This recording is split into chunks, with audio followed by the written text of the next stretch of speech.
This is Winnipeg Sports Talk Daily with Andrew Hustler Paterson and Michael Remis. What is up, Winnipeg? Hope you had a great weekend. Welcome to Winnipeg Sports Talk Daily for another whiteout playoff edition here on WST. We've got a lot happening today on the program. We're going to be hearing from the Winnipeg Jets, hearing from head coach Rick Bowness, and we're also going to be welcoming in Dave Poulin and Jeff Hamilton to the show to break it all down. Epic Game 3 didn't end up the way the Jets and their fans wanted it, but one that we won't forget for a long time. We got to forget about it tonight, or at least the players need to, as they get another opportunity at the Vegas Golden Knights to try to even up the series at 2 apiece. Just before we bring in Michael Remis, a big shout out to all the sponsors that make this show happen each and every day. Modern Man Barbershop, Aquatech, Manitoba Battery, Canadian Club, Vita Health, Wallace & Wallace, F Apparel, the Nick and Nicky DQ Group, Princess Auto, Consolidated Supply, Royal Sports, Boston Pizza, Little Brown Jug, Aikens Lake, Breezy Bend, and of course our friends over at Coolbet Canada. Michael Remis, how are you, my friend? Have you survived? Have you come back from the ups and downs of that epic roller coaster on Saturday? Man, what a experience that was, being in that game. So many emotions, walking down and seeing the streets filled with Jets fans, the lineup to get into the street party. I'll be right back. Oh, okay? You got a delivery. It's pretty awesome. Oh, I'm sure you guys have noticed here, as Hustler goes and has a special delivery he's got to attend to. We do have, this is the debut show of the new WST studio. Been working on this for a couple months and finally came together, and wanted to have maybe some more build up for this, but it's finally here, and I'm loving seeing all the comments. So I'm not going to be sitting on the floor on a couch with all my jerseys in the background. Yeah, it's gone. Hustler's condo has been renovated.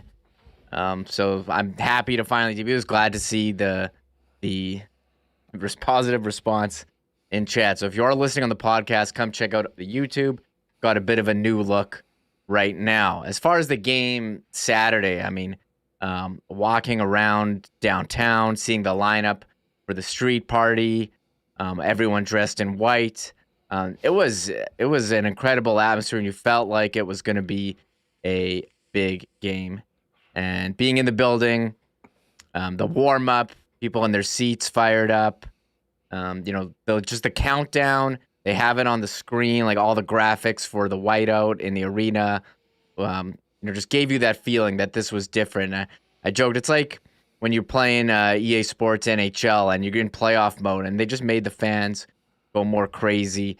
The countdown to when they came out, you almost had chills, or you did have chills. Very emotional that playoff hockey was back in Winnipeg. It was that Game 3. I know it didn't go the Jets' way, and we're going to go through all of it, but what an absolutely incredible experience it was being there. So, oh man, being there in the stands for the game on Saturday was, anyone that was there, and hell, the people that were outside as part of the street parties, I think will remember that one for a long time.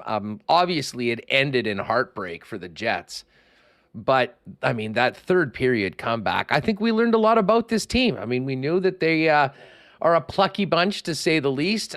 They certainly did not quit. And I do think, Remis, that there is a lot that they can take from game number 3 to help them push forward and try and even up this series tonight and, maybe win 3 more games. As far as the atmosphere, though, as you mentioned, I mean, the entire downtown was, that was just a real special day. I mean, it started early. People were there in the building very early. The atmosphere, the level of excitement was something that, we hadn't seen around here for a long time. And I think everyone made the most of it. And certainly the Winnipeg Jets did. Although I don't know about you. I'm not sure whether it was some semblance of stage fright or just a Vegas Golden Knights team that, got a couple early and, really felt like they had taken control of the series. But Kyle Connor made it 2-1. The second period, the Jets were a step behind the Vegas Golden Knights for the better part of that 20 minutes. And, you ended up going out to the intermission and the concourse at 4-1. And it seemed like it was a very uphill battle. That being said, it was mentioned by a couple people. Let's remember when we were in the same spot a couple years back and the Jets were down 3-0 against the Nashville Predators, albeit after the first period, not the second. And they were able to battle back. And, what can you say about Nito Niederreiter? He continues to provide just incredible performances and value to the Winnipeg Jets. And, that goal early on in the third period that made it from 4-1 to 4-2 just 2 minutes in absolutely changed everything. And you could see the Winnipeg Jets continue to push shift after shift. You get that power play marker from Mark Scheifele. And what can we say about Adam Lowry, Remo? I'm looking forward to asking Dave Poulin about Lowry. He continues to raise his level of play. The leadership that he brings is one thing, but, he is coming up with some of the most clutch plays, goals right now for the Winnipeg Jets, and he really is leading the way. So all in all, a memorable day, but a loss. And it's 2-1 for the Vegas Golden Knights going into tonight. And we're going to get into a few of the lineup changes that are going to be happening tonight. But of course, Remis, the biggest story from a negative standpoint coming out of Saturday was the loss of Josh Morrissey, who got hurt in his first shift, went back out, tried to give it a go, left the game, was very quickly announced that he would not return. And unfortunately, very quickly after the game, Josh Morrissey ruled out for the rest of the series. And that is a massive, massive loss for the Winnipeg Jets, losing their top defenseman.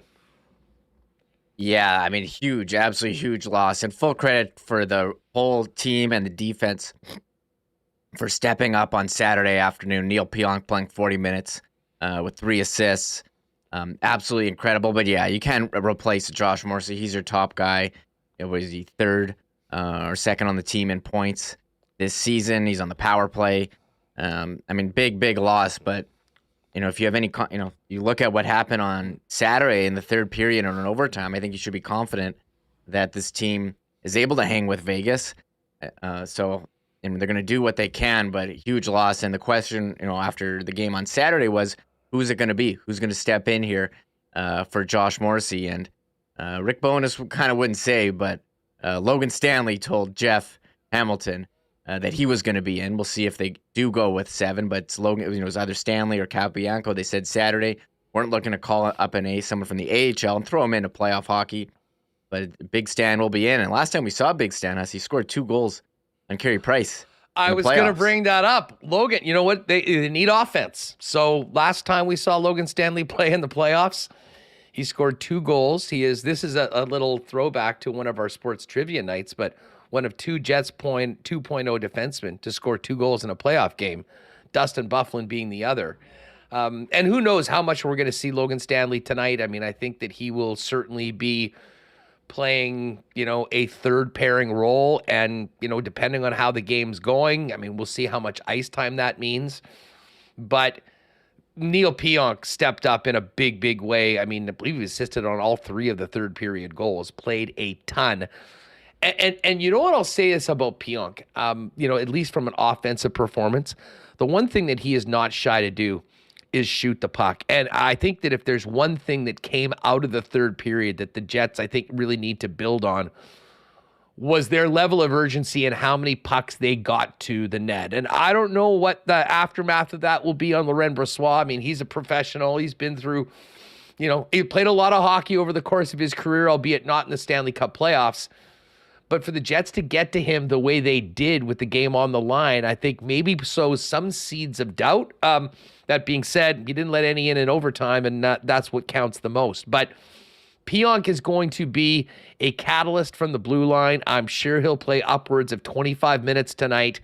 He'll take Josh Morrissey's spot on the power play, and if he can lead a charge on maybe doing a little bit more to get more pucks to the net, I think the Jets have been doing a pretty good job of getting in and around the blue paint in the greasy areas, much like Adam Lowry's tying goal in the third period right now. So pretty clear what the Winnipeg Jets need to do. They need to, keep on pushing the way they did in that third period. Do it for a full 60 minutes and put themselves in a position where they're not coming back in a game, but dare I say, potentially starting off that way and playing with the lead, because we know how powerful the energy of Canada Life Centre can be.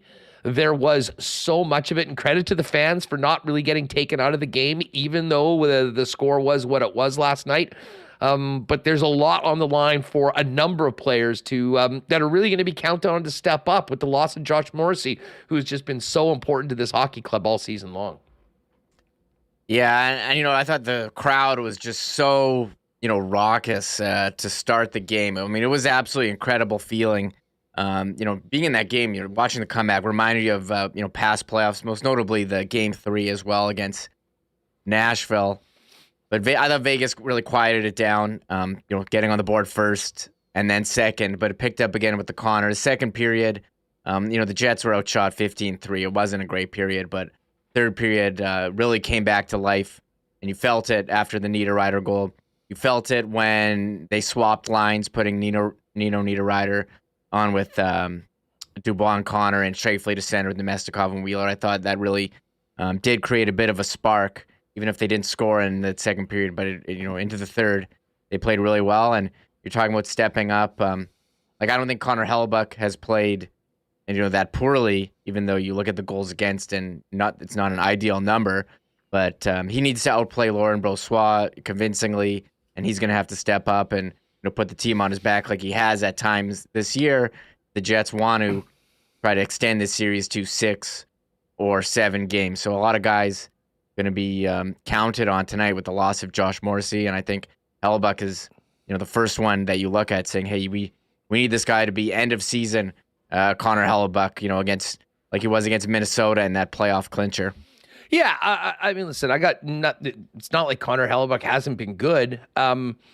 But I'll tell you what, I mean, mixing in one more save, really can be the difference between, winning and losing right now. The margin is so thin in these games between two evenly matched teams that it certainly does come down to that. And, for him to get burned on that first shot and really, I mean, the first 2 shots in the game, not the way you write it up. Certainly that's not the way you'd hope that this will start tonight. And, Hellebuck can get on a bit of a roll, much like his team can do. And listen, I think that this has got to be a full team effort. I mean, it can't be just relied on the goaltender to steal a win for you. But if the Winnipeg Jets can do that, I think they can really build on that momentum going into Game 5. But first things first, I mean, they got to put together their best game of the series right now under some adverse conditions, looking like no Nikolai Ehlers and no Josh Morrissey. And one other interesting injury, Remo, and we don't really have many details on this, but it won't be Big Save Dave backing up Hellebuck. Not that that matters. I mean, if any of the Jet backups are in the game, it's probably a very, very bad scene for the home team. But it's going to be Arvid Holm backing up today after Big Save Dave not able to go. Yeah, we really don't have much info on that, but they announced that Arvid Holm was an emergency call-up and David Riddick won't be backing up. So you hope that, if something is going where Arvid Holm is in the game, it's gone very wrong. So hopefully, Hellebuck can play the full 60, but on an emergency basis, recalled from the Manitoba Moose. And the Manitoba Moose have been sitting around here for a while and will continue to sit around as they wait for the playoffs. So, we don't really know anything. They're not really saying anything. With injuries, Ehlers didn't skate, which you said, so you thought maybe he would go in. But when he's not on the ice for warm-up, you're like, okay, yeah, it's not happening. And then Perfetti's still in the red non-contact, and we're waiting for him. So that's kind of the Jets situation. And Josh Morrissey, Bonus said after Saturday's game, he's over the series. We're not talking about it anymore. And I mean, just goes to hit Whitecloud, their knees clank together, just real unfortunate, and he's out for the series. So, I mean, that's all you can do there. The fact that he was immediately ruled out for the game and then for the series lets you know that this is an injury of a more serious nature. So they're going to have to get it done without their best defenseman. One other roster move that looks like it's going to happen tonight: Gus out, Axel in. So that fourth line will look like Axel Jonsson-Fjällby and Saku Menelainen with Stenny in the middle, Kevin Stenlund. Of course, Adam Lowry leading the way with Morgan Barron and Mason Appleton. But we did see a shift in the lines for the first time in the playoffs, Reem, and it looks like this is going to be the way things are going to go tonight. Nito Niederreiter moving up with Dubois and Connor, and Mark Scheifele moving into the middle, back to his natural center position with Nemetsnikov and Wheeler. Yeah, I thought this looked great. Once they made the change on Saturday, they really kept the pressure on. I like having Niederreiter and Dubois together, two big bodies. I thought Nino had a pretty strong game. He did score the goal, and you're putting Mark Scheifele back in a center position. Played well with Nemetsnikov, Wheeler too. So you're going to need those big guys, Connor, Dubois, Niederreiter, to score some goals. They're going to be counted out heavily. Mark Scheifele, he scored 2 as well. So they need those guys to be their best players. Vegas has got some big goals from Jack Eichel and Mark Stone. We need to see, we had Dubois game in game 1. Actually, it's funny. All these guys, Connor and Niederreiter all scored in game 3, Scheifele as well. So you're going to need them to put some pucks past Laurenbro. So untest him a bit more. Again, they had 3 shots in that second period, and they had a lot of time of possession. There was one point in the game where they showed on the screen at the game where it's like Jets have had 12 minutes of time on attack, and Vegas has had 10, but Vegas was clearly beating the Jets in the shots. A lot of stuff on the perimeter, and also, credit to Vegas too. I had no thought in that overtime. They tried so hard to get pucks on net, and Vegas is so good at blocking shots and getting in the lane. It was really noticeable there in the overtime. Really, really hard to get shots. So we're going to have nightmares about that shot off the post from Dubois.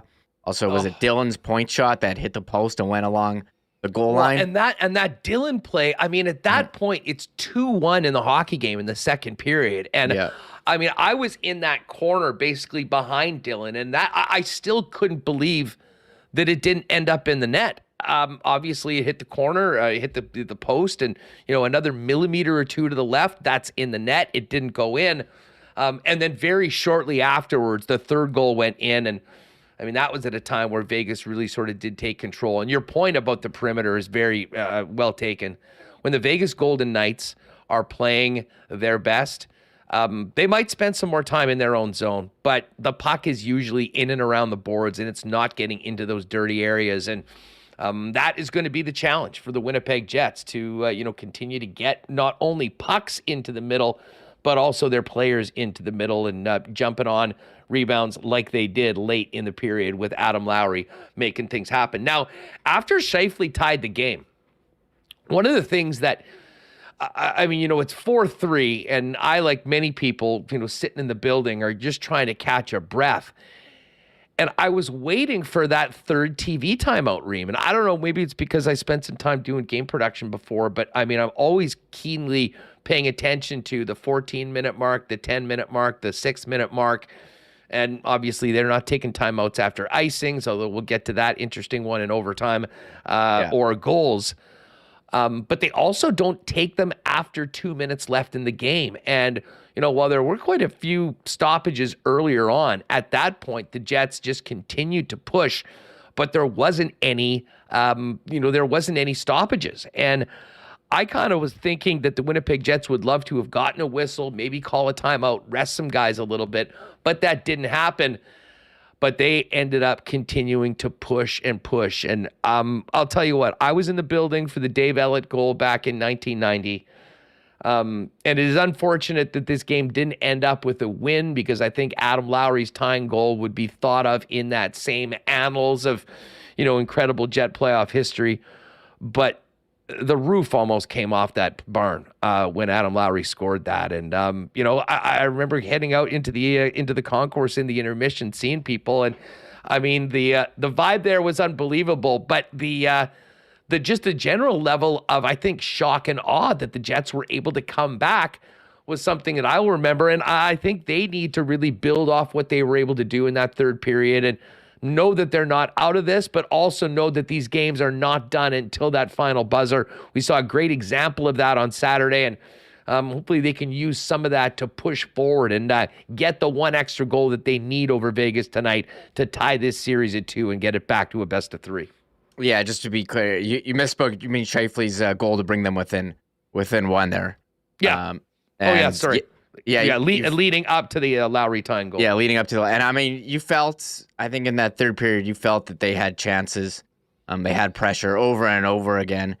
And eventually a shot gets on net and you have Adam Lowry in front. And it's amazing how good he's been after going 35 games without a goal. We talked about that. And since the Edmonton series, or since he had that big goal against Nashville, he's really stepped it up. And you can talk about what line he's on. Well, in game 1, he played the most minutes of any forward. And he showed you how important he is to this team. Big guy. He's built for playoffs. Absolutely incredible. You know, a lot of people saying, again, I mentioned Nashville game 3 as far as ovations, but you felt it coming, and the building was ready to explode in overtime with every chance. But just the euphoria of that tying goal is, you know, just having the building that loud is why you're here in the Stanley Cup playoffs. I mean, just an incredible feeling for anyone who was there, and you didn't get the result you wanted at overtime, but that high, it doesn't get much higher than that in terms of Winnipeg Jets hockey moments or moments as a fan. You saw the videos of the street party, people in the stands.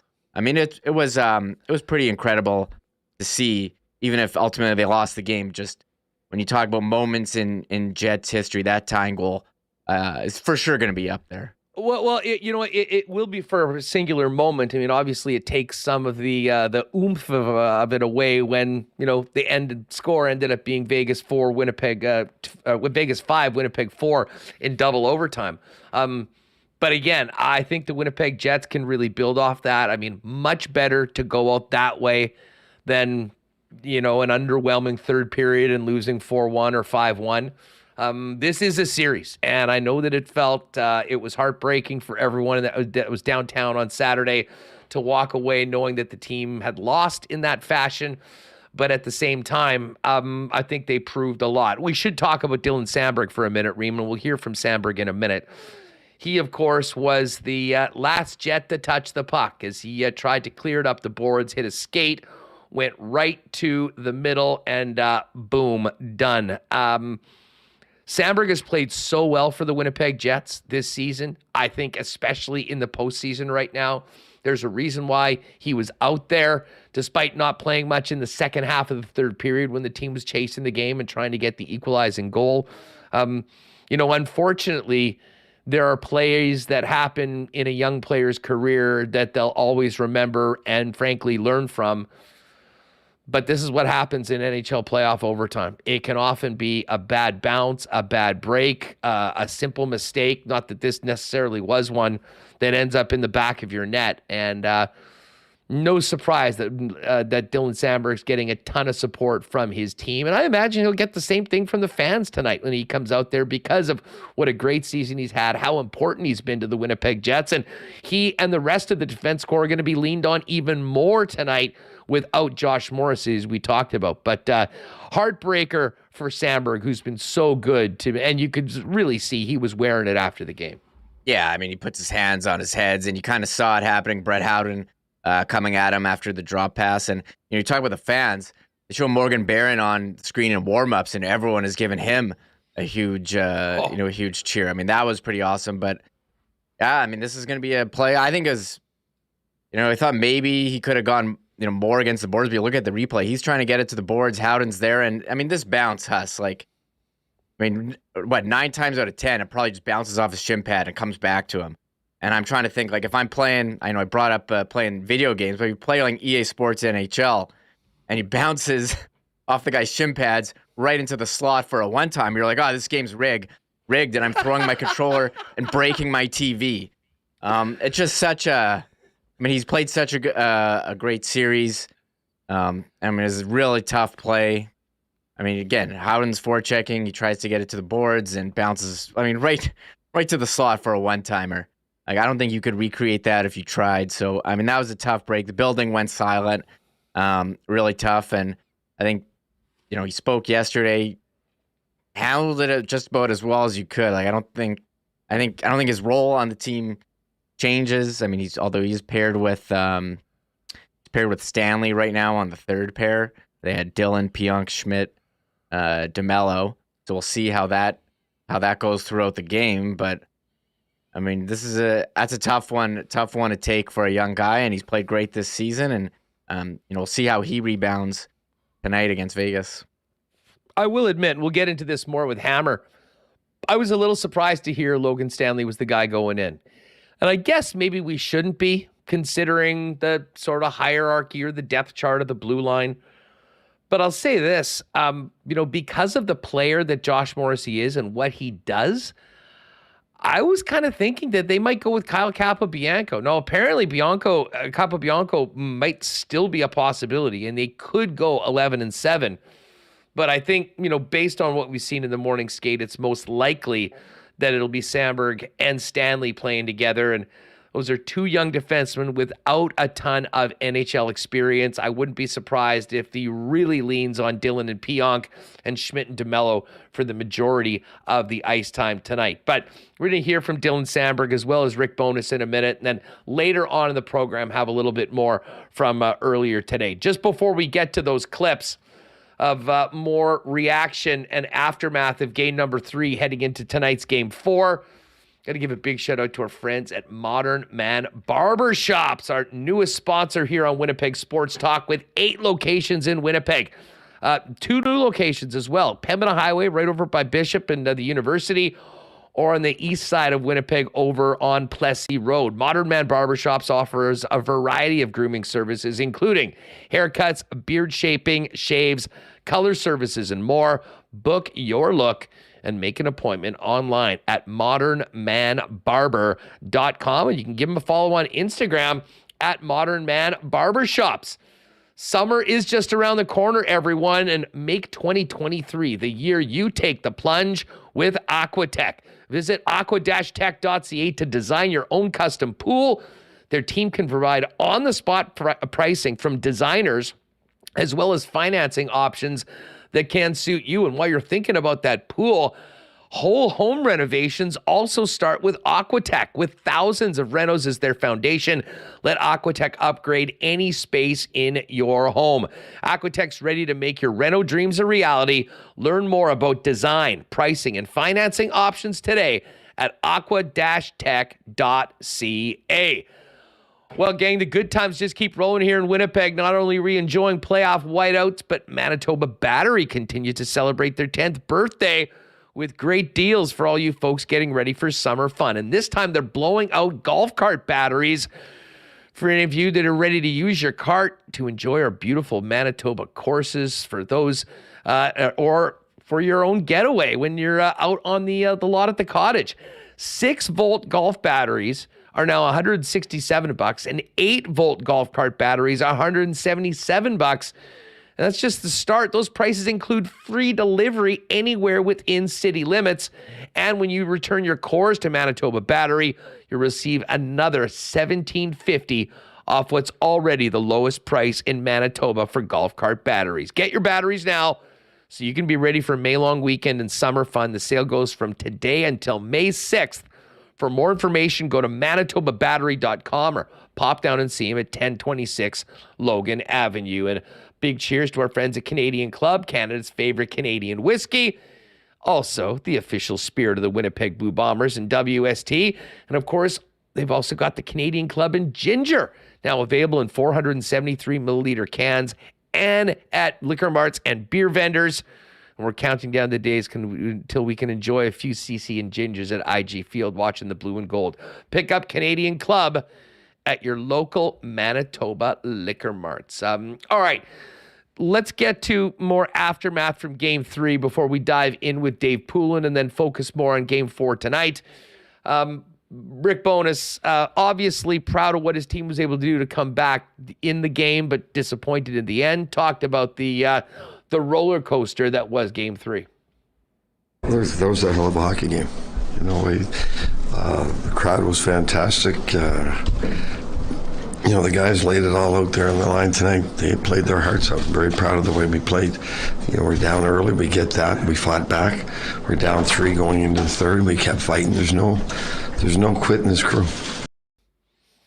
No quit in this group, Remo. And that I think was the real takeaway, at least. Listen, you're disappointed that you don't win the game, but to be able to come back in that fashion, push it to double OT the way the Winnipeg Jets did, that has to inspire and instill even a greater sense of belief, I would imagine. And honestly, make the team feel like they owe Vegas one when we drop the puck tonight at 8:30. Yeah, I think you might be doubting yourself a little when you lose Josh Morrissey, when you don't have Nikolai Ehlers, but they definitely didn't give up when they were down 3 goals and scored 3 unanswered in the third period. I'm pretty incredible. I think you have to be, even though you're down 2-1, I think within yourself that you can compete with Vegas, who was first place in the West Conference, and they've definitely looked pretty good after dropping the first game. But I think if you're the Jets, you know what you're capable of, and if you're in this situation, down however many goals. I think that was a big question here. We're saying, hey, Vegas has played so well with a lead this season. The Jets kind of have struggled to score, but to be able to come up with 3 goals, I think says a lot. And they're gonna have to try and test Laurent Brossoit a bit more early tonight for Game 4.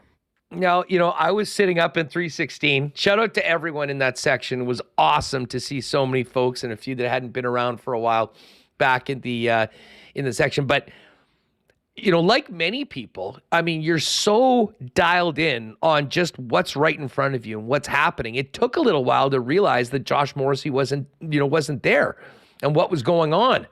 And I was with my pal Murray in my seats, and he just sort of groans and then shows me his phone. And that was when the Jets had put out, Josh Morrissey will not return to the game. And I mean, that felt like such a massive loss, which it is. But credit to all the other defensemen that really did step up. Neil Pionk at the top of that list. Bones talked about this after the game, the loss of Josh Morrissey, but the rest of the defense corps playing with only 5 in the game, stepping up for what ended up being a 4.5 period game. Well, I just said it. They played their hearts out. Those 5 guys just did a phenomenal job for us. Our forwards did everything they could to help them. But yeah, that was very unfortunate to lose Mo. And he's got a lower body, and he's done for the series, so we don't have to talk about that every day. All right, so that was Bones, and very clearly saying we can't be talking about this. We need to move forward, focusing on the guys that can play, as heartbreaking as it is for Josh Morrissey, particularly, not to be part of it. And Rebo, just quickly get to 4, and then we'll go back to the other ones. This is Bones on losing Josh Morrissey and the hit that makes to his club. Well, we played all year long. A lot of injuries. Every team does, and you have the next man up. He's a top 5 D in this league right now, and he plays all important minutes. And he's a guy that drives the offense, so he's a big hole. But we played the rest of the game without him. We scored 4, and we're going to have to find a way to play the rest of the series without him, because this series is far from over. This series is far from over. Rick Bowness on the loss of Josh Morrissey, and this isn't just any player, Reem. He kind of mentioned how everybody stepped up and the forwards helped out the defense as well. And that's going to need to be the standard beginning tonight with the drop of the puck. And I think that, a number of, individuals are going to get a much bigger opportunity to show what they can do at this time. And it will be a team effort, including the forwards, to do what they can do to make up for the loss of Josh Morrissey, who has been, just such a catalyst in so many ways for good things for the Winnipeg Jets this year. Yeah, just had a career year. What do you have, 74 points, I think. So, you can't replace the guy, but, Neil Pionk did his best yet, Saturday, playing 40 minutes, 3 assists, and we'll see who steps up in this game trying to fill those shoes, and I'm assuming it'll be Pionk on the power play. So I don't know. Everyone's got to. I know it's cliche, but everyone does have to bring a little extra to replace Josh Morrissey. 76 points in 78 games. That's a big one. What a season! What a season! By the way, great to see everyone's recovered from the weekend is with us today. Over 500 again live on YouTube. Everyone fired up about this game tonight. Hit that red subscribe button if you haven't already.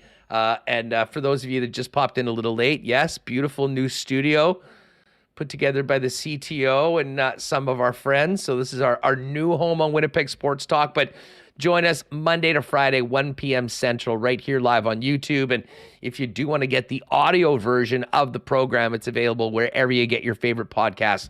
Just search Winnipeg Sports Talk and press subscribe. We talked about Dylan Sandberg and the heartbreak of the miscue that ended up in the back of the net in double overtime. Bones talked about Sandberg after Game 3 and his contributions and not moving past what happened. I talked to him right after. I said, Dylan, we're where we are because of you. You've helped us get here. You helped us get into double overtime. That's usually what happens. You get in those situations. The puck takes a bounce off a stick or a skate and it goes to them.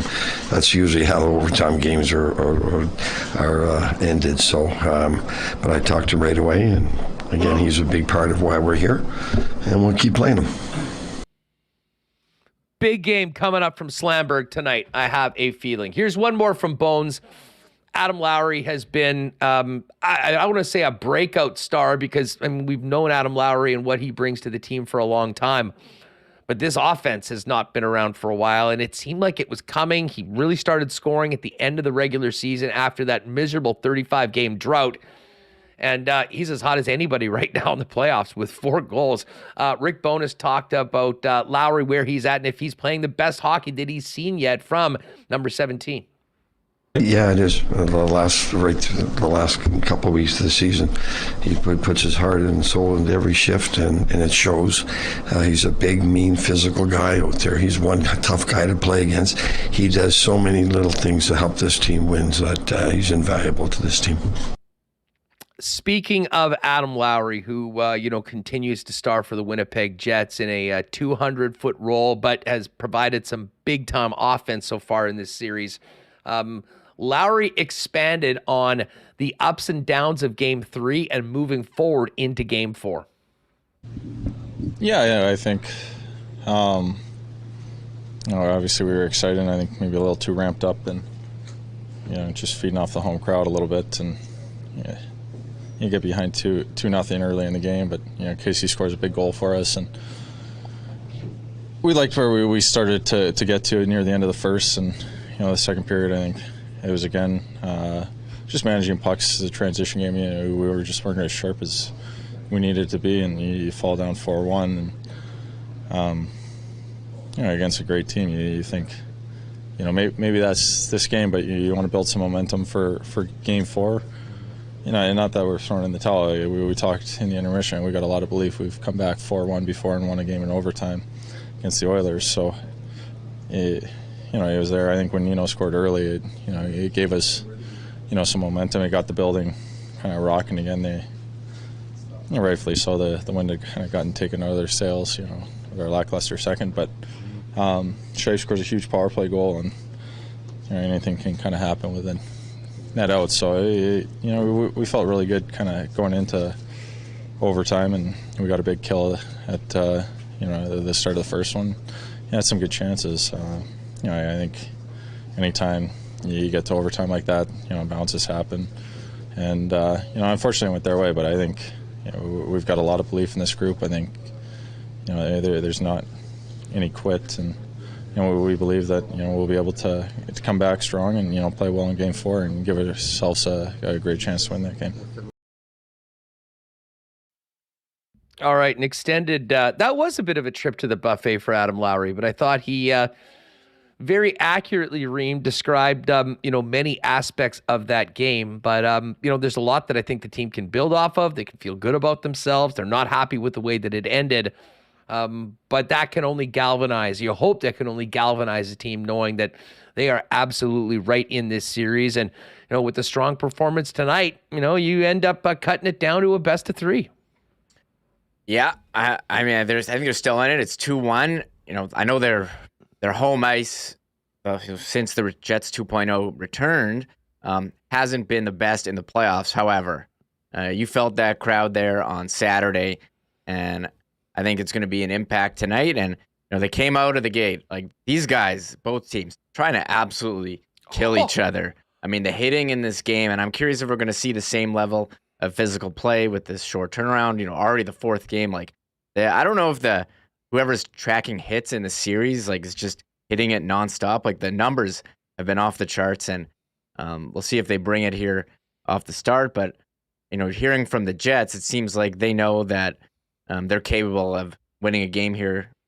One game at a time, starting with Game 4 tonight against Vegas. Lowry, after the game, also talked about, Dylan Sandberg, who was wearing it right after the goal went in for Vegas to silence the crowd.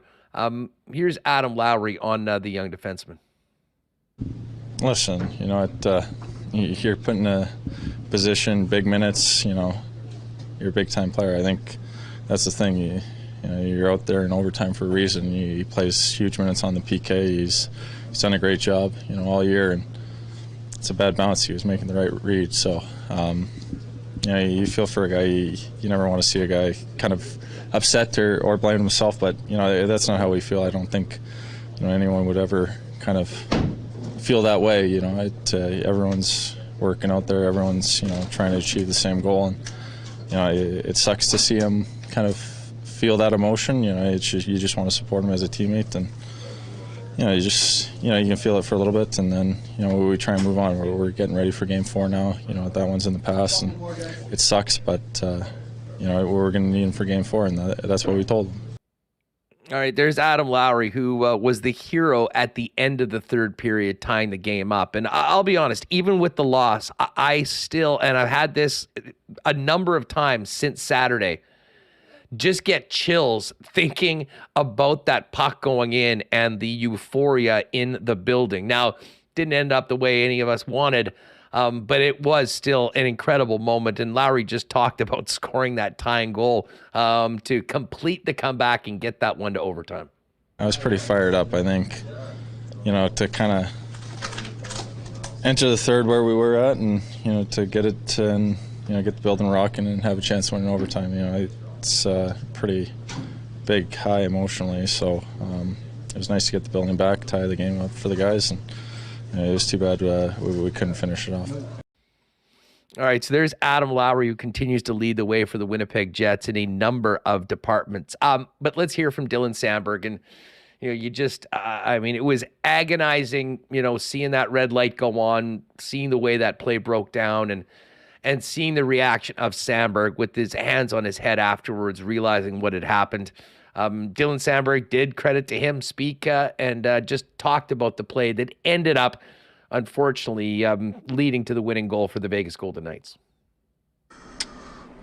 DeMello made a good bump play me in the corner and tried to make a play up the wall as an indirect, and didn't work out. Bad bounce.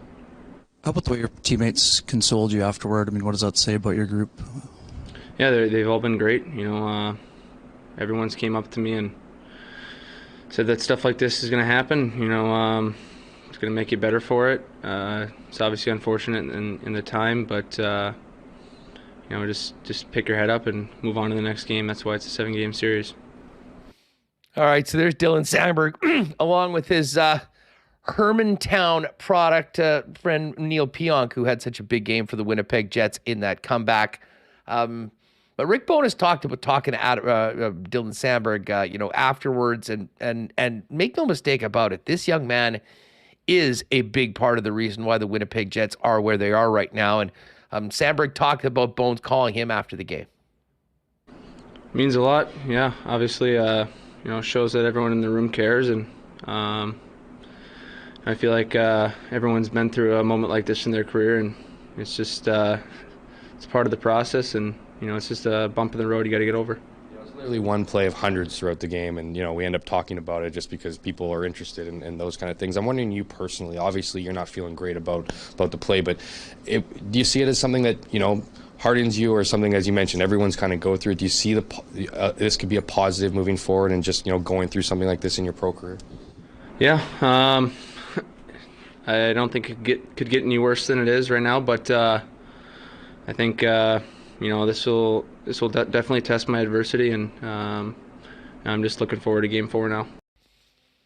Oh man, you can just feel feel the agony. It's almost like reliving it again. But what a great young player Dylan Sandberg is, and as I mentioned off the top of the show, there's a long list of NHL defensemen that have had great careers that have had something like that happen to them early on, and it can only make you better. Here's just one more quick clip from Dylan Sandberg, just on the emotions coming out of the double OT loss.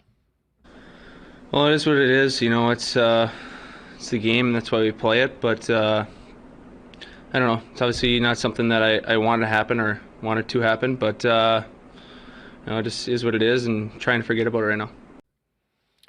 All right, so there's Slamberg. Look for a big game from 54 tonight after, a big game for himself personally, and obviously an unfortunate way Game 3 ended from a Jets perspective. But just getting started in this series, 2-1 for Vegas heading into tonight's Game 4. Dave Poulin's coming up in just a sec.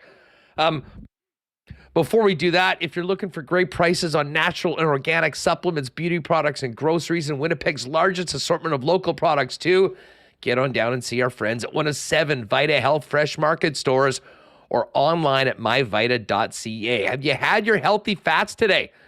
Omega-3 fatty acids are beneficial for your skin, brain, joint, and heart health. That's where Health First Omega Supreme comes in. Get your healthy fats the easy way with this one-a-day soft gel. Health First Omega Supreme is on sale all month at Vita Health Fresh Market. 7 Winnipeg locations, including the newest store in Linden Ridge, empowering people to lead healthy lives. You can also get Vita Health online and order with local delivery at myvita.ca. Well, spring is pretty much here, and Wallace & Wallace are Winnipeg's fencing and overhead door specialists, serving residential and commercial customers since 1946. If your property needs the security and protection of a new fence, or if winter's done a number on your old one, give them a buzz. They've got vinyl, ornamental, welded wire, chain link, or wood fences. And gang, if it's time to replace your garage door, they also have Winnipeg's largest selection of overhead garage doors.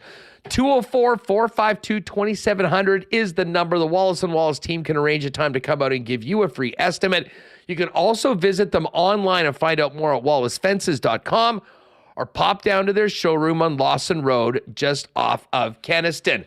There was a lot of good-looking folks at the game on Saturday, all done up in white. It was great to meet Alex Ethans over from F Apparel, great sponsor of ours. It's a nice white blazer, white pants. I mean, if you're F Apparel, of course you're going to come with a beautiful white suit. Guys, if you need to up your menswear game heading into spring and summer, do it at F Apparel. Custom suits beginning at $400, along with chinos, golf pants, custom shirts, both tucked and untucked styles, and an incredible selection of menswear accessories. 15% discount for wedding parties, and a free custom shirt and tie for 2023 high school grads with the purchase of a new suit. Pop down and see him at 190 Smith Street, downtown, or you can make an appointment and find out more online at EPHapparel.com.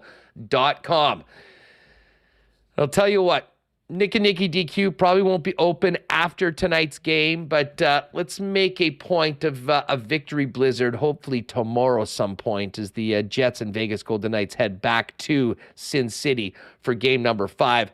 Nick and Nicky, of course, have 4 DQ locations with great new summer blizzard flavors available now. Pop by and see him at the DQ in Northgate, DQ Polo Park, DQ St. Anne's, and DQ Niverville. And if you need a DQ ice cream cake or blizzard cake for an upcoming party, maybe a watch party, hit them up on Instagram at DQ Manitoba. I'll get it ready for you for a quick and easy pickup, however you like it, any of the 4 Nick and Nicky DQs. All right, Jeff Hamilton coming up in a few minutes, but right now, let's get Dave Poulin's thoughts on the Jets Vegas series and everything else happening around the Stanley Cup playoffs. Pouli, I'm still exhausted. How about that roller coaster of a game on Saturday here in the Peg? I love the fact that you're still exhausted. Oh. You do know these two teams have to play again tonight, right? You're aware of that? 8:30 p.m. We'll be there. And it's funny. I mean, I was speaking with fans yesterday, and I mean, I think everyone had this collective burden after the game, which, the highs and lows are so extreme. But I mean, I was saying to the fans, we got to get back on the horse and give her tomorrow night. I can't imagine what it's like to be a player in one of these series, to have a comeback like that and then to fall short in a really unfortunate fashion with the way Game 3 ended. You're explaining why it's so hard to win in the playoffs and why veterans who've been there before, just flat out do better in critical moments. They're just used to it. It's almost one of two ways. It's almost like so new and naive to it, or a jaded veteran, but somewhere in between. Just, literally on Saturday, the emotional roller coaster of that game, as I'm watching that, I don't ride the roller coaster now. I just sort of watch it, but I did ride it for a long time as a player. I rode it as a manager. It is just incredible. And I think the management of those emotions is as much a part of it in the playoffs as anything. And the high of that third period, just so magnificent. The low in the first intermission of realizing that your best defenseman probably isn't going to be joining you. And for the rest of it, sort of the flatness of the second period might be attributed a little bit to that. And then the realization going into the third that, no way, we're not going to have Josh Morrissey, but we're going to figure out how to do this. Nino Niederreiter gets it going. The power play comes through with a big one. Then Adam Lowry, who's just been a monster in every way in these playoffs so far, comes through with the big tying goal. And to me, it was just a matter of time before you figure out a way to win that game. But that doesn't happen. It's an unfortunate bounce. And nobody feels worse than Dylan Sandberg about it. But you bounce back in the next game. That's the beauty of it, is the time between games, Andrew. As much as you go through the emotions within a game, the management of the time between games for a player, for a coach, for a manager is incredibly important in the playoffs. So fill us in. I mean, take us behind the scenes, Dave. What do you think's happening with, for instance, the Winnipeg Jets yesterday on the off day to, number one, try and rest, recuperate, and get ready to bring your best, but also to handle the mental hangover, if you will, of a thrilling comeback, but one that unfortunately ends up in the loss column in a best of 7? So personally, I tried to rid myself of that post-game. Like, I would stay up post-game late. I just did when I played, and I would try and rid myself of those thoughts post-game. So if I'm a Winnipeg Jet right now, all I can think about is how well we played in the third period, how much momentum we've got, and we're carrying that into Game 4. The bounce in overtime, dismiss it. It happens. That's all it was. It was a bad bounce. But the way the team played, the way each individual played, the drive, the push, all of that, it's how you feel. And Bobby McKenzie, when I first joined TSN, and I heard him say on air, there's no momentum in the playoffs. And I thought, well, I don't get it. Like, I think there is momentum. Maybe from a team standpoint, there isn't. But from an individual standpoint and how you're playing, I believe there is. And you want guys feeling good about themselves, feeling strong the way they played, feeling confident. And that's the way the Jets have to go in, the confidence of the third period. And, and chances to win that game, reflect on that and go out and find a way to win Game 4. Poulin, you mentioned Adam Lowry. And, I mean, just before we get to Game 4 and what we're going to see tonight and Rick Bowness's challenges going up against a Vegas team that'll smell blood in the water, we've seen Adam Lowry over the years and know that at times he can be an absolutely dominant two-way player. I'm not sure we've ever seen him be as dangerous offensively, which is somewhat ironic because we spent a long time talking about him going 30-plus games without scoring this year. But, you've been a fan of his. You mentioned him before with what he can do for a hockey club. But is this the best you've ever seen Adam Lowry play? I think it is. It's the most confidence. It's the most leadership. It's the most... I want to be out in the ice right now, the last minute being part of it. I have believed for a few years now that Adam Lowry's a 20-goal scorer.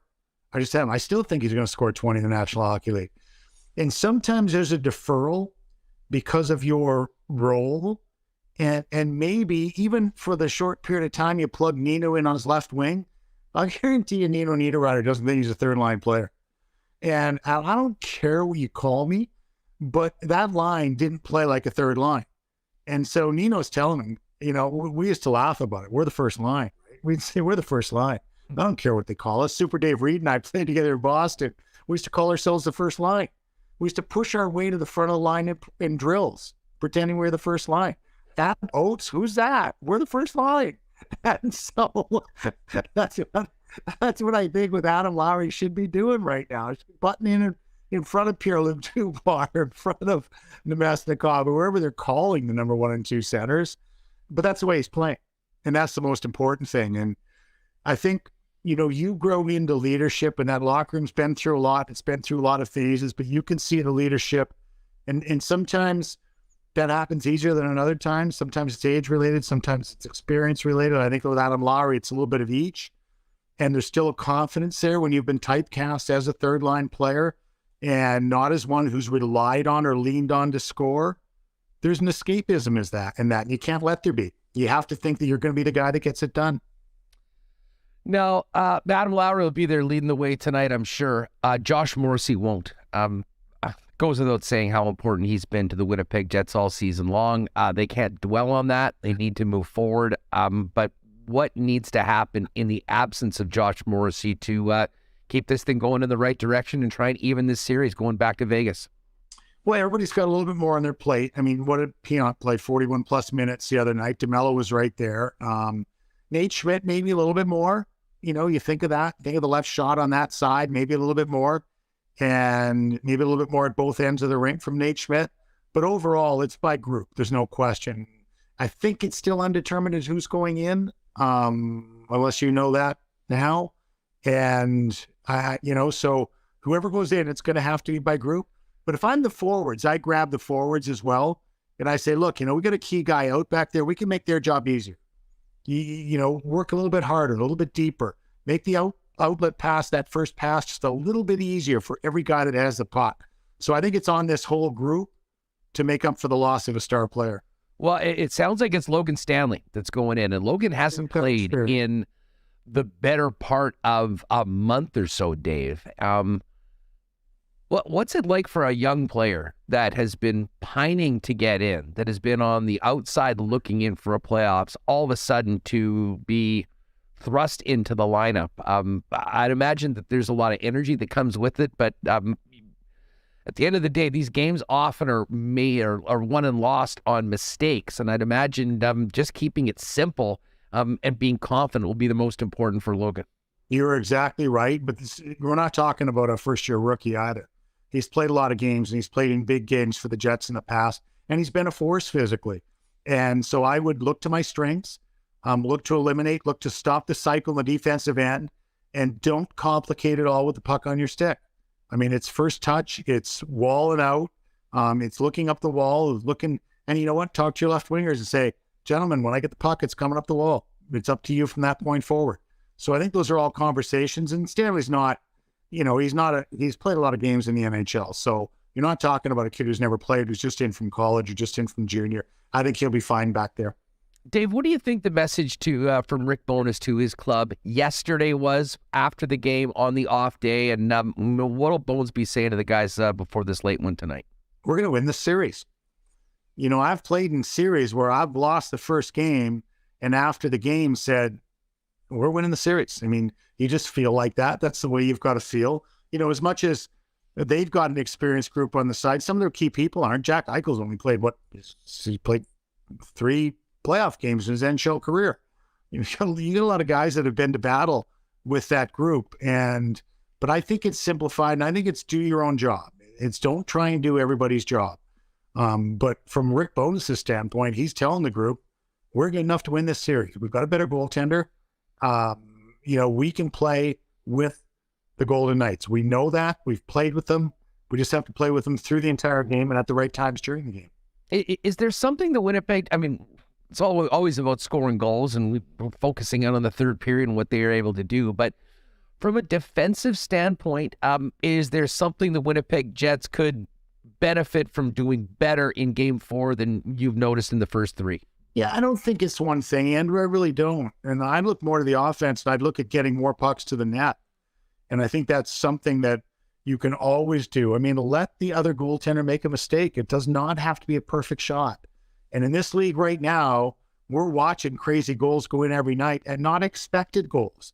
I mean, Zach Hyman's winner was in the middle of the net last night, and he wasn't posting in. And so you look at the way the goals are scored, they're scored with traffic. Even the winning goal in Toronto in overtime is a wrist shot from the blue line. It just finds a perfect route in. So rather than try to be perfect on offense, I'd switch away from your defensive thoughts more to the offensive end and say, let's get every single opportunity to the net, knowing, so if my left winger has the puck, I know the puck's going to the net, that's where I'm going. I'm going to meet it there. Well, Dave, speaking of overtime, we know we had the ups and the lows of the OT here in Winnipeg. The other two Canadian teams worked OT and had some nice results. How about those comebacks by both the Leafs and the Oilers? And what does that do to those teams heading into their next game in this best of 7? We'll start out west last night, down 3-0 early in the game, and then the roll of the dice by far is putting Jack Campbell in the net. And maybe Jack Campbell's better suited when he doesn't know he's going in the net, Andrew, when he just go over and say, take the baseball hat off and go in. And, I had a goalie in college, and obviously college being very different, but couldn't start games. Mentally just couldn't start games. He went to him halfway through and said, you're going in. He was an all-star. And we tried everything in the world. We tried not telling him before the game. We tried telling him after the national anthem. We tried everything we possibly could. But I think Jack Campbell, that was the key move last night, was bringing him in. And then Leon Draisaitl, as much as you look to your bigs, it's a great example in the balance between your bigs and getting support from supporting cast. And so your bigs were good. Draisaitl's been a monster. Connor McDavid. But who are you tying and winning goals from? Both, from outside of your superstars. Vander Kane and Zach Hyman. And that's what you need. That's the kind of balance you need.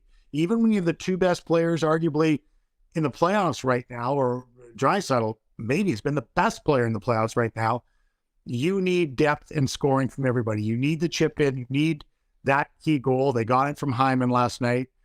And then on the other end in Toronto, there's so much talk about Ryan O'Reilly. Well, Ryan O'Reilly, Andrew, hasn't changed the DNA of the core. He hasn't, he scored a big goal late in the game and he won a faceoff in overtime. But he hasn't changed the group. They were terrible in the second period.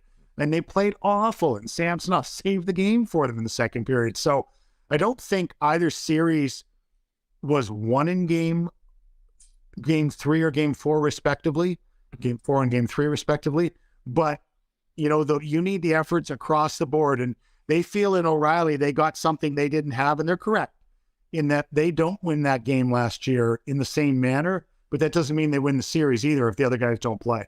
Dave, is it just me, or does it seem like, if it's possible, there's a lot more bite to these playoffs early on? I mean, it seems like there's been more scrums, more fights, hell, I started off watching the Dallas-Minnesota series, and that game 1 was about as dirty and a violent game as we've seen in a long time.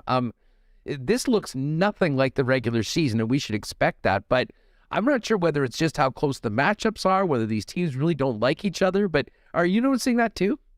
I think I absolutely am. I think it's how close the matchups are. I think your nail right on the head right there, is that both teams feel they can win.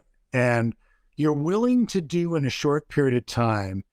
You understand how you can accelerate your season to a whole different level, even with a first series win. And then you're down to, you're so quickly down to 8 teams. I think the first round is the single hardest round to play in. And I've played a lot of playoff rounds. I went to the Final Four 6 times and the finals 3 times. I played a lot of playoff hockey. The first round's the hardest. No matter who we were playing, we'd be playing teams, Andrew, 40 points behind us in the standings, 30 points behind us in the standings. And we go in that first round and they thought they could atone for mediocre regular season play in a 2-week period. They could save all of the disappointment of maybe a down year in literally in 10 days to 2 weeks. And so that's why you get guys that are willing to do things that they're not willing or they're not capable of doing over a long period of time. They know they can do it in a short period of time and they dial it up. But it has been physical. It has been nicely physical. By the way, the referees, and I'll say this, have taken too much heat. They haven't been at their best, but we'll take you back over the years. I can find refereeing, arguments, and they're normally coming from the losing team. And, are there going to be missed calls? Yes. Are there going to be bad calls? Yes. But this is on the players to play and play within the scope of the game, and don't let the referees be a factor. I mean, listen, this happens every year. The stakes are so much higher. There's so many more eyeballs on what's happening. And to be honest, every call, every play is so much more important. And that's why you have these sort of reactions. But I am with you. Hey, speaking of teams playing teams 40 points below them, your old team, the Boston Bruins, had this legendary regular season and all of a sudden gave up one at home. To do it without the guys that they have in the lineup to get those 2 road wins. I mean, just your thoughts on the way the Bruins look right now, and how big of a benefit would it be to Boston if they can finish this series off in 5, considering what we expect to happen, whoever comes out of this Tampa-Toronto series? Yes, it'll be huge for them, and I do think they finish it in 5. I think that to do it in Florida without Bergeron and Krejci speaks to how good that team is, Andrew. And I was in twice late in the year, once with Ottawa and once with Montreal, and saw that team firsthand and actually elevated my thoughts on them in watching them live, on how detailed they were, how tight they were. And I'm saying, I'm not talking about the locker room, I'm talking about tight on the ice, and how the components that they'd added, measured up. And then you're bringing a heart winner back in that you're playing on the third line. So let's be truthful. You lose Krejci and Bergeron. Oh, you have to elevate the role of Taylor Hart, who's a Hart Trophy winner, or Taylor Hall rather, who's a Hart Trophy winner. So we can't feel that sorry for them. We really can't. Jake DeBrusk has been great. Pasternak has been Pasternak, and that team is playing really well as a group and as a team. And I think that's maybe the lost part of this. Yes, they have good individuals. They're a team. And I do think they get it done in 5. And that would be huge for them, because I think Tampa's going 7. Dave, the series that I found the most difficult to make a pick on going into the playoffs was the battle of the Hudson there between the Devils and the Rangers. And it was interesting to see that Rangers, win 5-1 in the first 2 games. And I think at that point, I always thought that maybe Shesterkin gave the Rangers a little bit of an advantage, just having been there before. There is playoff experience. Jersey's a relatively younger team, but what can Jersey do? How much do they get out of, a win in Game 3 and the way they won it? And is this series back on? I still feel like the Rangers are going to get this done, and I would say in 5 or 6. I still feel strongly about the Rangers. Akira Schmid came in, the young goaltender, and did a nice job for Jersey, but I think the overall makeup of that Ranger team, Patrick Kane is the icing on the cake. Tarasenko, is the top layer. Those 2 guys coming in, but you still have so much depth there. And I'm actually maybe a bigger fan than some people are of their, oh boy, my English. I'm talking too much these days. Of that defensive core. Keandre Miller, I think, is a really good player. Adam Fox was someone I took a long time to warm to. I just did. I didn't like the fact that he worked his way to where he wanted to play, and, got out of 2 situations. The first one drafted by Calgary, and he's traded to Carolina, doesn't want to play there. And I'm like, okay, we'll just play. Well, he does play, and he's that good, and maybe a perfect partner for him and Longborg. And Trouba sitting nicely on the second pair of a player you're very familiar with a really good partner in Miller. I just think that's a good team. Yeah, I like young Braden Schneider back there on D. So the goaltender is the variable. I still think the Rangers get it done. Dave, before we go, I want to bring this back to the Jets Vegas going into tonight's Game 4. Dylan Sandberg, of course, unfortunately made the pass that bounced out into center and ended up being the winning goaltender. He was wearing it yesterday. What do you think's happening behind the scenes with both the teammates and the coaching staff, and how do you handle a young player who has played so well that unfortunately is probably really feeling it after being at the center of a goal that ended up being in their net and being a winner? Very, very positive. That's exactly what it is. He's contributed a lot to this team. He's taken a step in his career. He's a good player. I had the winner one night in Hartford, top shelf.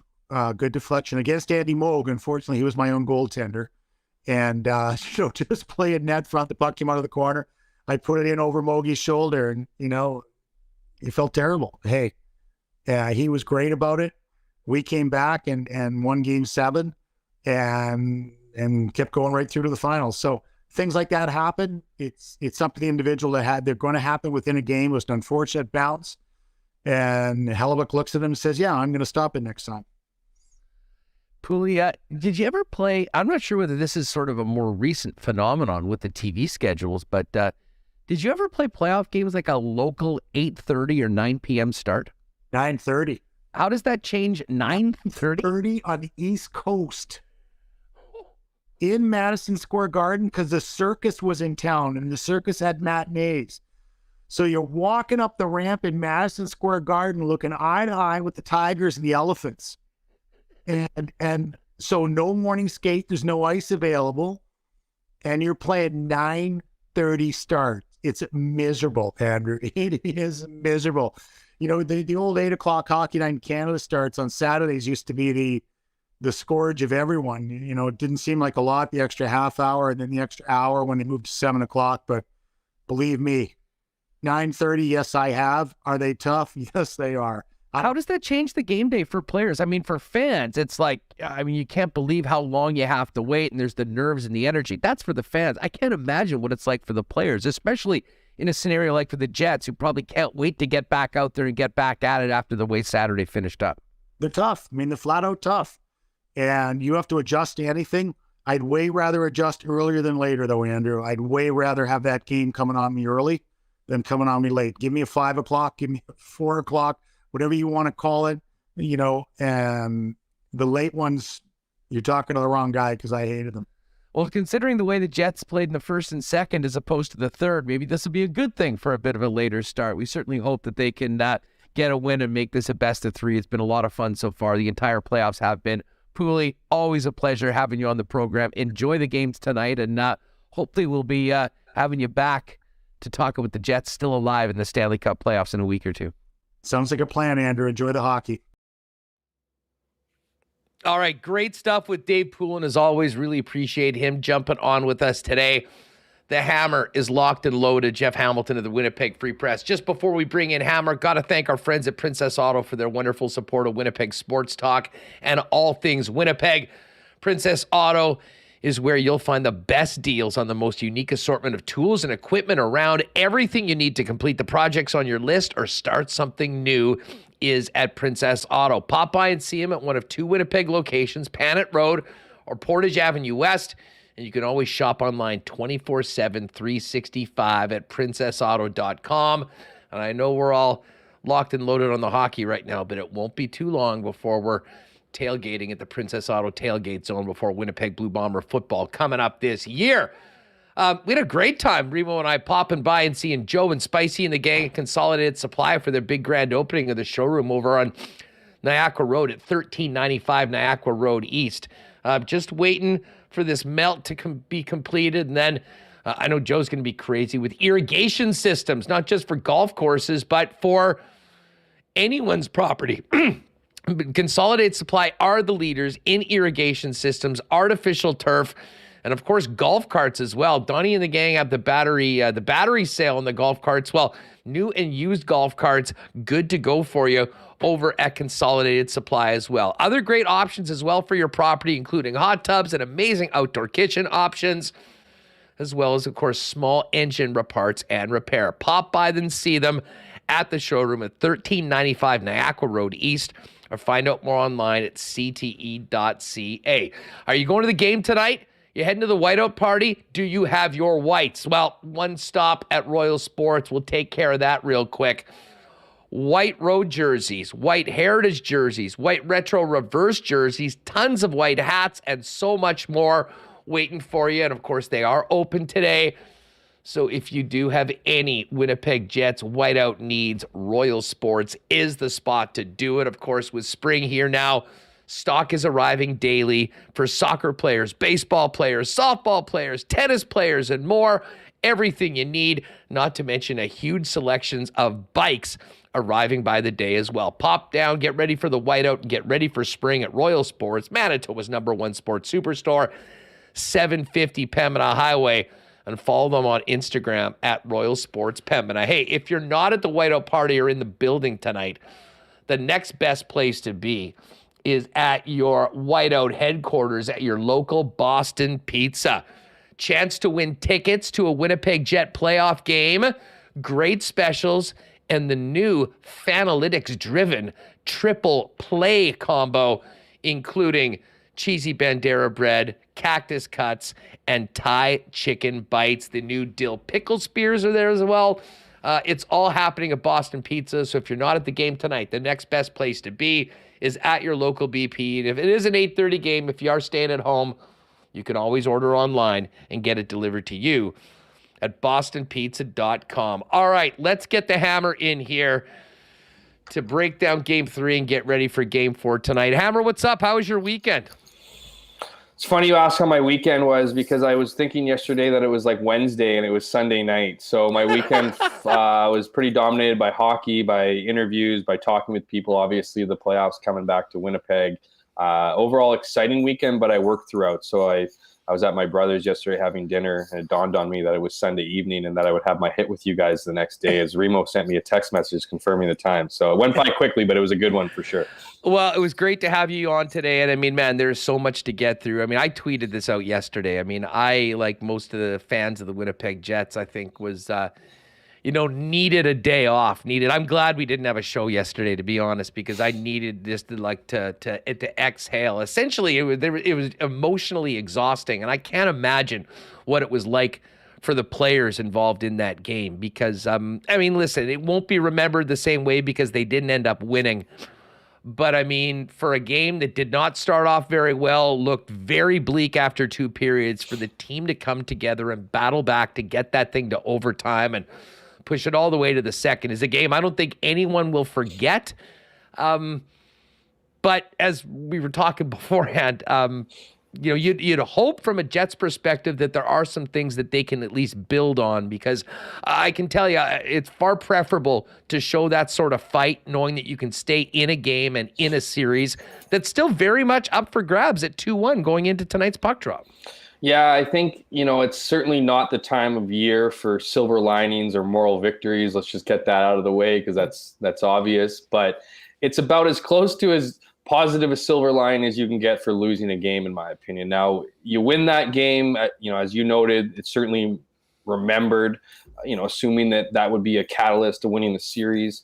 But the fact that they lost, I mean, those are just demoralizing losses. They're tough to get past, no matter whether it's a comeback in the third period or not. It's just you get to that far in the game, and it really is one bad bounce away. And as we saw, off the shin pad right to the slot, game over. And so, but I don't think it's all bad news. As you alluded to, Huss, this was a game where they didn't lose Josh Morrissey for 10 minutes. They lost Josh Morrissey for ultimately the entire game. I mean, he played his first shift and then 38 seconds on the power play. That was, I think, before the 5-minute mark of the first period. So they were running off adrenaline. They were in the thick of it. They're going to get help, obviously, this game with the added body on defense. Looks like Logan Stanley will draw in. There's a potential for 7 D-men, but I do know Logan Stanley will be in. But I think it's the fact that you did come back, that it's possible. And I will add one more silver lining, not out of that game, but just what we've seen from this season. For those Jets fans who might be thinking they're done, is that I feel like the Jets' best work has come under the most difficult of circumstances. You look at their season as a whole, it was the first half of their season really where they were learning, new structures under head coach Rick Bowness. They were going through injury issues, lost a lot of guys. Nikolai Ehlers was out for a long stretch of games, as he continues to be out for this playoffs. You had Mark Scheifele out at points. You had guys out and injury and guys in, right? It was next man up mentality. And if you look at the records, the Jets actually did better, in the first half of the season, clearly, than the back half of the season. And that's when they were fully healthy. Now, you got to add in the fact that the games don't get easier as the season goes on and they get more intense. So that's certainly something that should be considered. But this team, again, just seems to find seems to find that missing thing, or when they seem that they're down and out, they find a way to come up big. And so while I don't think it's certainly not an ideal circumstance to lose your MVP outside of Connor Hellebuck, just something about this team that seems to find a way, and that's going to be the hope, obviously, in Game 4 tonight, because as much as this isn't a must win in the sense of win or go home, I don't you don't want to be heading back to T-Mobile Arena in Vegas on Thursday for a potential elimination game. So huge game tonight, obviously, Huss, as all of them are in these playoffs. Yeah, no, I mean, there's no doubt about it. Got to have it tonight and get this one to 2-2 and make it a best of 3 and build off of a big win. Get the crowd into it. Start a little bit better. Try not to get behind. I mean, there's many things I think they'll try to build on from that game in game number 3. But, you mentioned the loss of Josh Morrissey. Interested in your perspective on this, because Dylan Samberg has played so well, and obviously a heartbreaking end to the game, which he spoke about over the course of the weekend, and we just played some of it. But I really think there's going to be, Neil Pionk might play 30 minutes tonight. I mean, you saw how much he played in that double overtime game and how much they leaned on him without Josh Morrissey there. Looks like he's going to be riding with Brandon Dillon. And I think Nate Schmidt is in a position to really step up and play some more with Dylan DeMello. I do wonder how much we'll see of that third pairing. And this is not really a knock on Dylan Samberg at all. I mean, I think they're very confident with him, but I do wonder what the confidence level for Logan Stanley is going in there tonight. To be honest, I spoke about this with pals yesterday. I was sort of expecting that Kyle Capobianco might be the guy that got the tab, just because of the type of player and what Josh Morrissey brings to the table. It's very different, but it's very clear there's not one guy that's replacing Josh Morrissey. Neil Pionk's going to move into that role, but it really will be all hands on deck. But how do you see the Jets trying to move forward without Morrissey, and what that does to the roles of everybody else lacing it up on the blue line? Look, there's a small window that they do go 7 D-man. It doesn't seem like that will be the direction, just given habits, and the ultimate indicator is that Capobianco stayed on the ice for extra work. They don't usually do that. Logan Stanley came off with the rest of the group after morning skate, so they probably are going 6 and 12. I think the reason why they thought about 7 and 11, or thinking about 7 and 11, is that for the exact reason you just bring up. I mean, it's a tall order to jump into the lineup after a stretch of couple weeks or whatever playing. I know Logan Stanley played that final game, same with Capobianco, but they haven't been in the lineup regularly, and sort of throw them in the thick of an intense 7-game series, whether you want to call it fair or just whatever, not ideal necessarily. So I thought that they would maybe go 7, because they were wondering because they didn't know what exactly they were going to get from each one of those guys. And so if you go 7, you can kind of figure out real quick who's got the legs, who's got the comfort level in there. But at the same time, it also, it's a classic too many cooks in the kitchen. Are you overcomplicating things? So let's assume they go 6 and 12. You're right. I mean, it looks like Logan Stanley will be with Dylan Samberg on that third pairing if today's morning skate and line rushes was any indication. I'll remind the listeners, the viewers, that Samberg didn't play the last 9 minutes of the third period. He did play obviously in the overtime periods, and certainly was on the ice, of course, for the final play of the second overtime.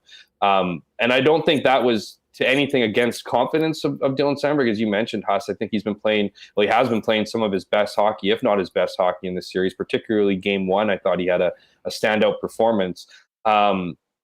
But they also needed a goal during that time, right? So Dylan Samberg isn't exactly known for his offense, but I think you got to treat this game, and Rick Bowness said as much in his media availability, that you're treating this game like it's game 7. I mean, you have to treat every game like a do or die, but particularly this game. And so I could see a heavy dosage of the top 4.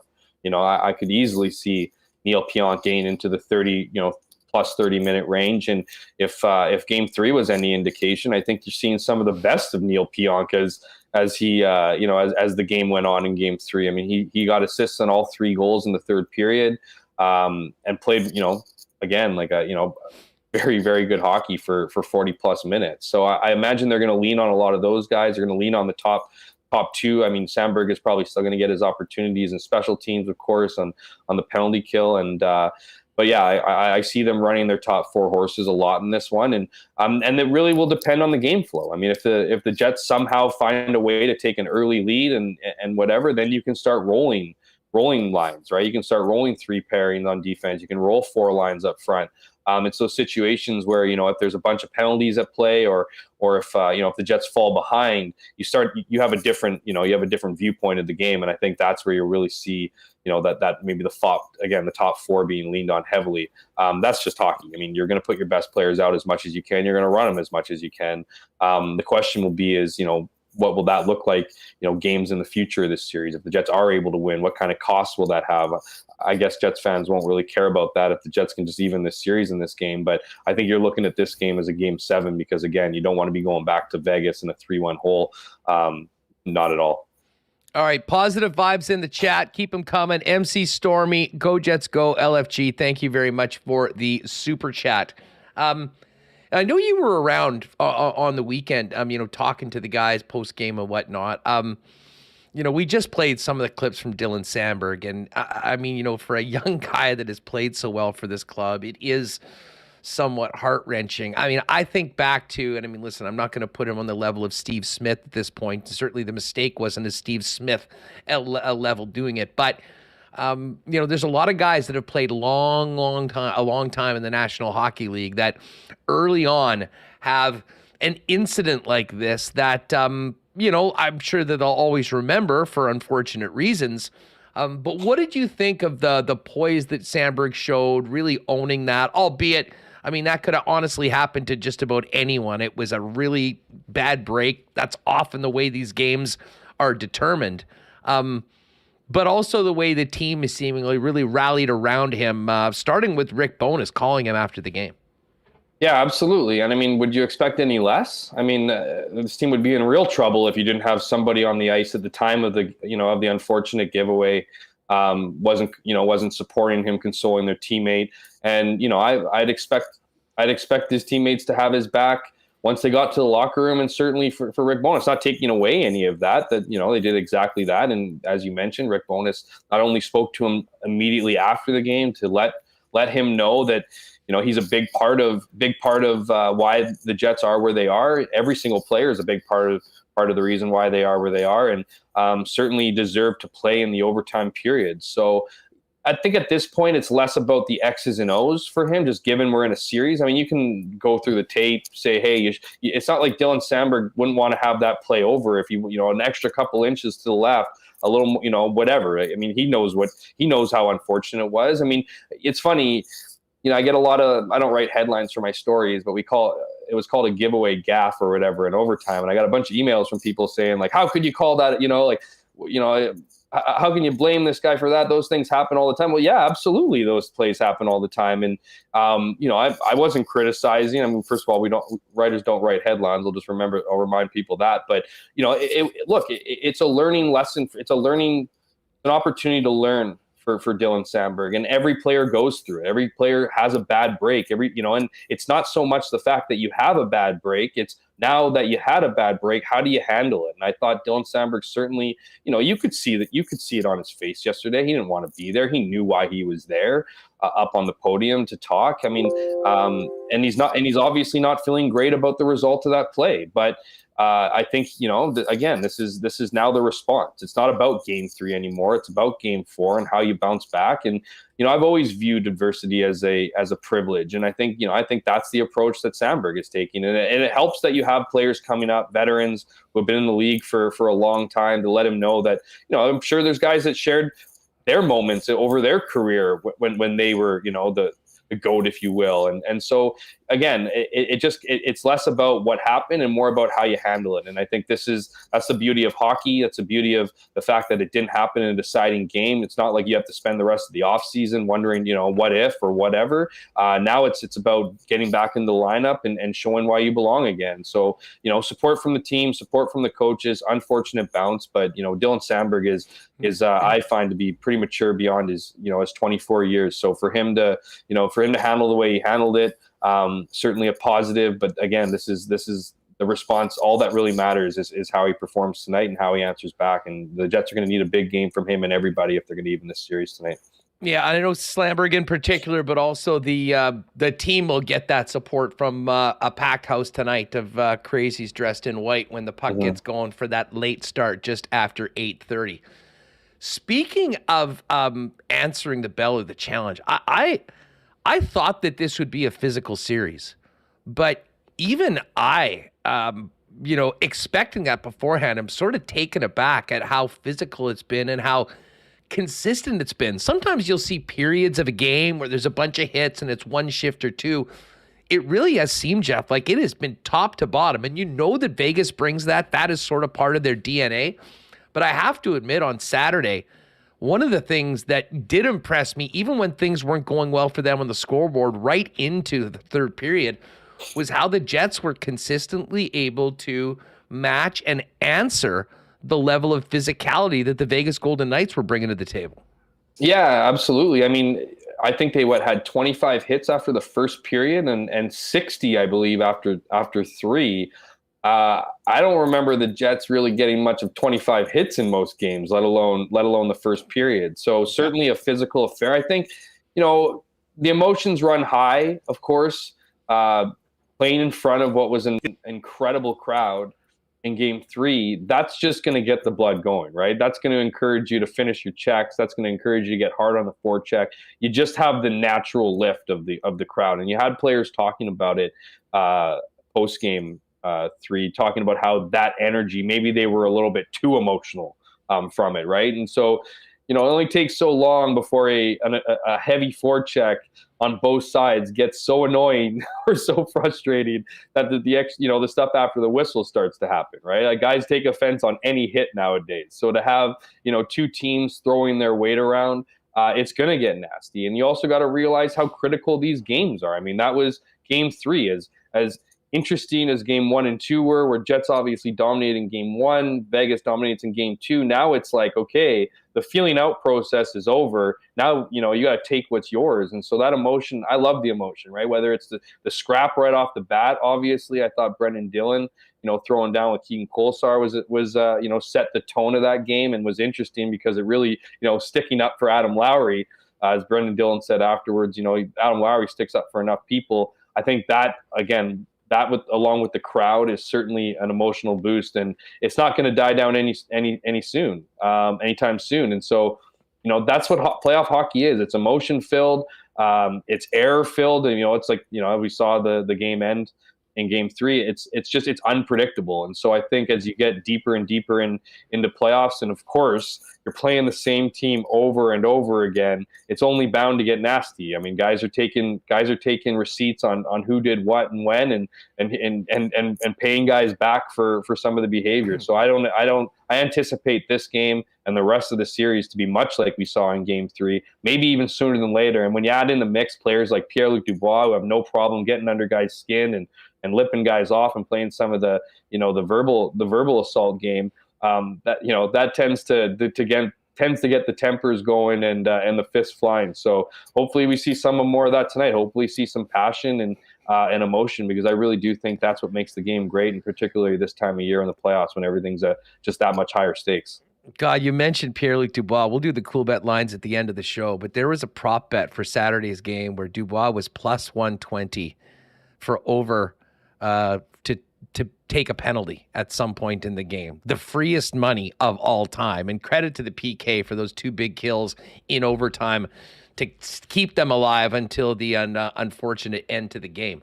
But speaking of that physicality, I mean, a number of players that, certainly are not normally involved in that sort of play, I thought answered the bell. I thought Blake Wheeler actually played one of his most physical games in a long, long time. But even Mark Scheifele was getting in there, was kind of showing that fire that you have to have at this point. Scheifele had the big power play goal to get the team to 4-3 before Adam Lowry tied it. But what preceded that was the first time we've seen a significant line change mid-game, Jeff. And Mark Scheifele, who had been on the wing for the majority of the last 2 or 3 weeks with Dubois and Connor, got a chance to move back to center with his old running mate Blake Wheeler and Nemetsnikov. Bob, First of all, what did you think was behind that switch, and what did you think of the lines once we moved away from that really top-heavy unit and adding a bit more to the second line, which of course is missing the absence of Nikolai Ehlers right now? Yeah, it's interesting, what necessarily triggered the change, because if you look at it, could be a couple different things. I mean, Mark Scheifele could have tugged on Rick Bowness's pant leg and said, "I don't want to, I want to go back to center," right? Because that's what Rick Bowness had said when he put that line together, that it was ultimately Mark's call for how long it went. The other thing could have very well been the fact that you have three of your best scorers on one line, and if you're not generating offense, maybe you want to spread out some of the wealth and not have it be a pretty easy attack for Vegas if you're shutting down that top line. And that could have played into the Jets obviously were using Lowry's line to go against the top line of Vegas, and so the matchup looked like it would work. But if you're not getting the success and not generating offense, and it's been a couple games at even strength, it only makes sense to separate the two. And so again, I don't know exactly how or why the lines changed, but it's clearly Bowness wanted to see more offense, as he often does when he brings out the line blender. And so, it was interesting to hear him say after the game that, we dragged out that experiment long enough. What did it last? A few games? Like, it wasn't like it was, he made it sound almost like it was the back half of the season and they had, squeezed all the blood from the stone.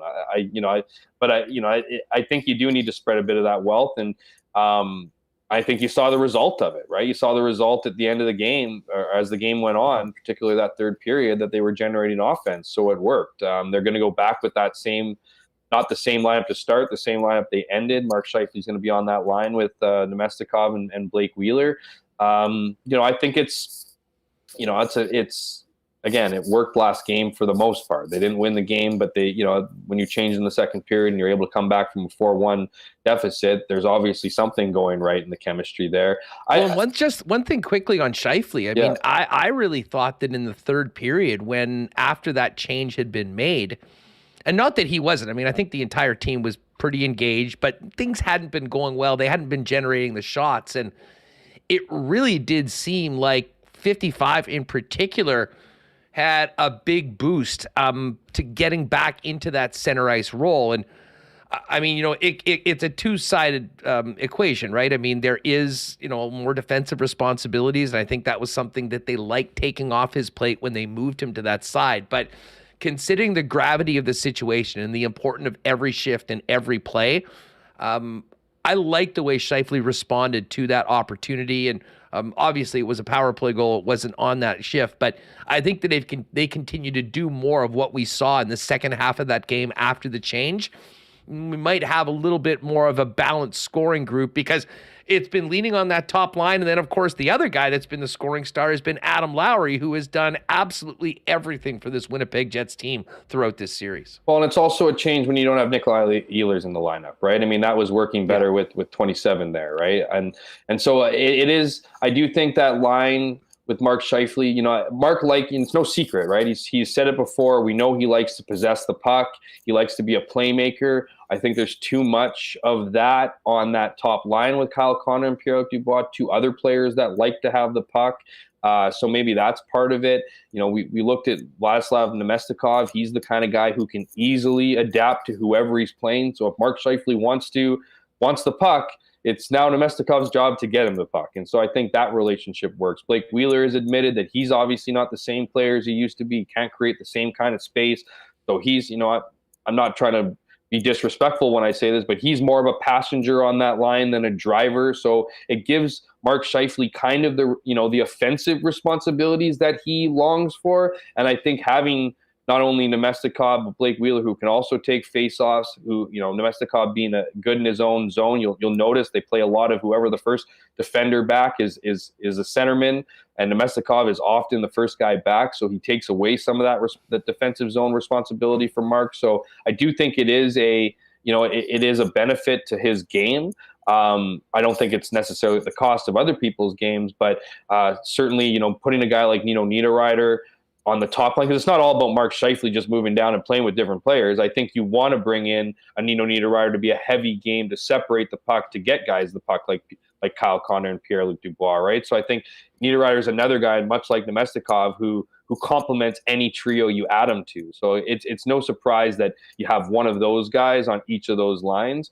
And we'll see how it works. I would not be surprised tonight that if things aren't clicking with the way that the lineup is set up, the forward group in particular, that he'll go back to that line. Maybe like this is a thing about if they're trailing in the game. Absolutely. Yeah. And Rick Bowness is known for this. I got messages from, some scouts I talk with, some people who are just really, who know Rick personally. They said this is where he shines. He has no problem altering lines, changing things if, at the first sign of things aren't working out. He's not going to be a guy who's going to wait for the last 10 minutes to change things if things aren't going. So again, whether you want to call it a short leash or just a guy who embraces the flow of the game and changing it and seeing what works. Because I would argue that's Rick Bowness's best characteristic of him, is that human element. He knows when and who's going and when to capitalize on it. Again, I don't hate to bring Paul Maurice back into this conversation, where Paul Maurice used to be like, okay, these guys aren't going, let's give them more time. You like to, Rick Bowness is a guy who sees this guy's going, let's maximize that in this moment. And it doesn't have to last all game, because if another guy gets going again, he's going to jump on that momentum, and that's what we've seen so far, I think, in this playoff. Well, and one line that's not going to get touched is that third line. If we even want to call it the third line. It was hilarious talking to Dave Poulin later on, and he's like, no, we just think that we're the first line. And I'll tell you what, Adam Lowry is playing like a first liner right now. But I really like what Mason Appleton's doing, and I think that Morgan Barron, after obviously a very scary incident in the first game, has really rounded that out well. But to me, it starts with Adam Lowry. And listen, I think there's been a lot of reasons to be very complimentary of Adam Lowry as the guy that I really do believe kind of was the catalyst of saving this season late, with the goal in Nashville and Arizona and Anaheim. But man, Jeff, this is even beyond, I think, what most people thought that Adam Lowry had to give. But I mean, game after game, he continues to raise his level of play. And I think there's a reason why he's the first guy that's thrown over the boards, or he's opening the game for Rick Bowness.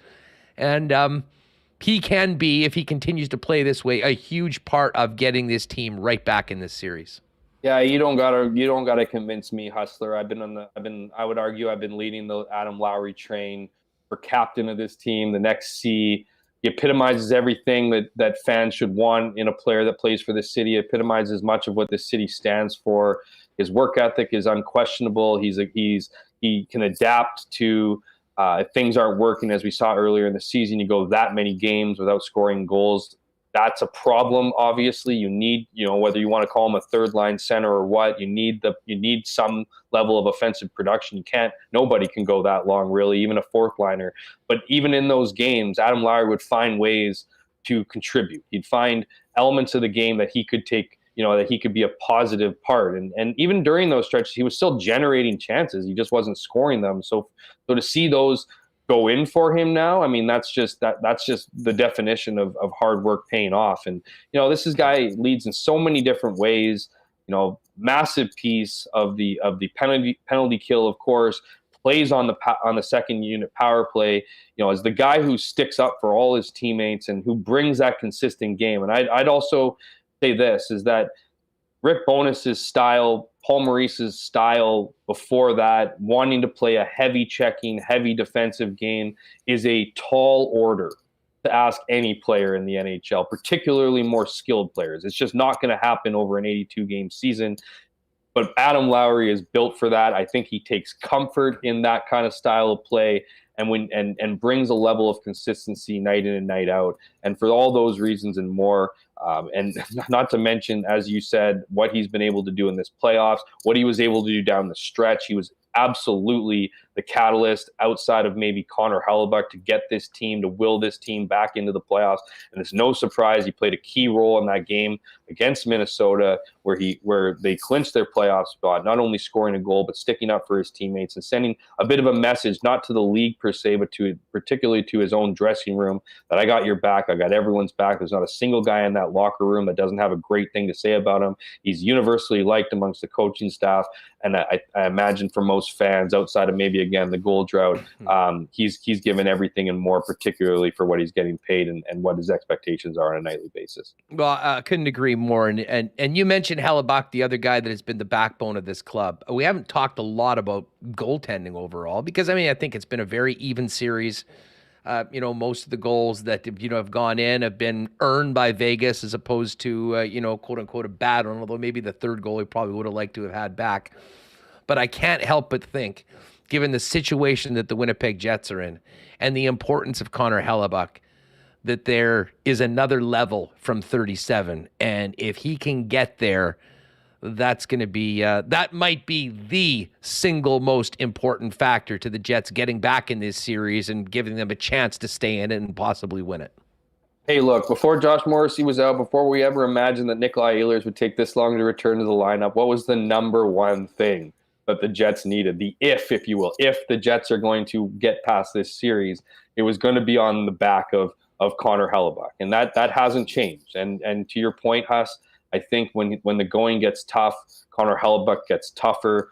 Let's see how he responds to this. I think, I don't think he's had a terrific series. I don't think he's had a bad series necessarily. Probably some goals in there that he'd want back. But this is a guy who I think if you're taking any solace as a fan, this guy embraces the adversity. He embraces the challenge. He's not shying away from the fact that, the Jets could be up on a 3-1 hole. He's not coming into this game not feeling confident or nervous or whatever. This guy is dialed in. He knows, he knows that where he stands in this league, where he stands on this team. And again, he embraces that challenge. So, I don't have a crystal ball. I can't predict the future, but if I was to bet anything, whether win or lose tonight for the Winnipeg Jets, 37 is going to show up, give the team the best opportunity they can to win. And it's not all about the goals against too, right? It's about giving the Jets an opportunity to, when the momentum shifts in Vegas's favor, to weather that storm, to be a big presence, the best penalty killer they have by keeping the puck out of the net. All those things he's done in the past, he needs to do them tonight. And again, the pressure, no such thing for him. He'll handle it. We'll see what happens, but that's, I think that's got to be the expectation for 37, not just for us, but for him himself. Shout out to Ezzy of the IC crew who has popped into the chat. I believe he dropped a Ginsburg guarantee as well. So Ezzy's feeling it tonight. Take that for what it's worth. Yeah, whatever what is that worth? This is, depends who you talk to, Jeff. Depends who you talk to. I'm going with positive. Hey, before we break, Logan Stanley's going in tonight. We expect Axel Jonsson-Fjallby to go in as well. I'm totally here for Axel, although I didn't mind David Gustafson's play. But Axel certainly maybe adds a little bit of another element and certainly can hold his own on the penalty kill. But this is a unique situation for Logan Stanley. And because it has been, and this is the weird thing about Stan, he's so big. Everyone talks about, how huge he is. He's not always played the most physical style of hockey. And I'm not sure whether it's not wanting to overcommit and get burned. But for a guy that has not played very much in a long time, this is going to be a huge opportunity for Stanley, who's really found himself on the wrong end of the depth chart when everyone is healthy, but also potentially a chance maybe for him to, be that player that, the Winnipeg Jets dreamed of when they drafted him in the first round. The one other thing I'll say about Stanley is that he has a knack for getting the puck on net. And of course, I believe his last playoff game was the game 4 against Montreal, where he in fact scored twice, Jeff. So, yeah, that would be a nice bonus, but I'm sure you agree. I mean, keeping it simple, playing with some level of physicality, and just trying to stay on the even side of the ledger is going to be what they need from the big guy when he's out there on the ice tonight.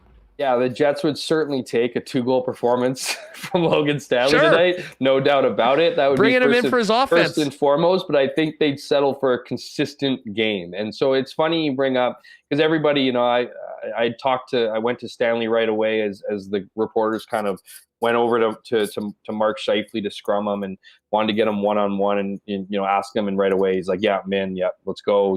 I'm excited for the opportunity, all those things. But I think, but when you asked Rick Bowness about what, when I brought it up with him, Rick didn't love the fact that the cat was out of the proverbial bag, if you will. But he did answer what he needs from him, and it wasn't like, a lot of the comments are, he's 6'7". Did you know he's 6'7"?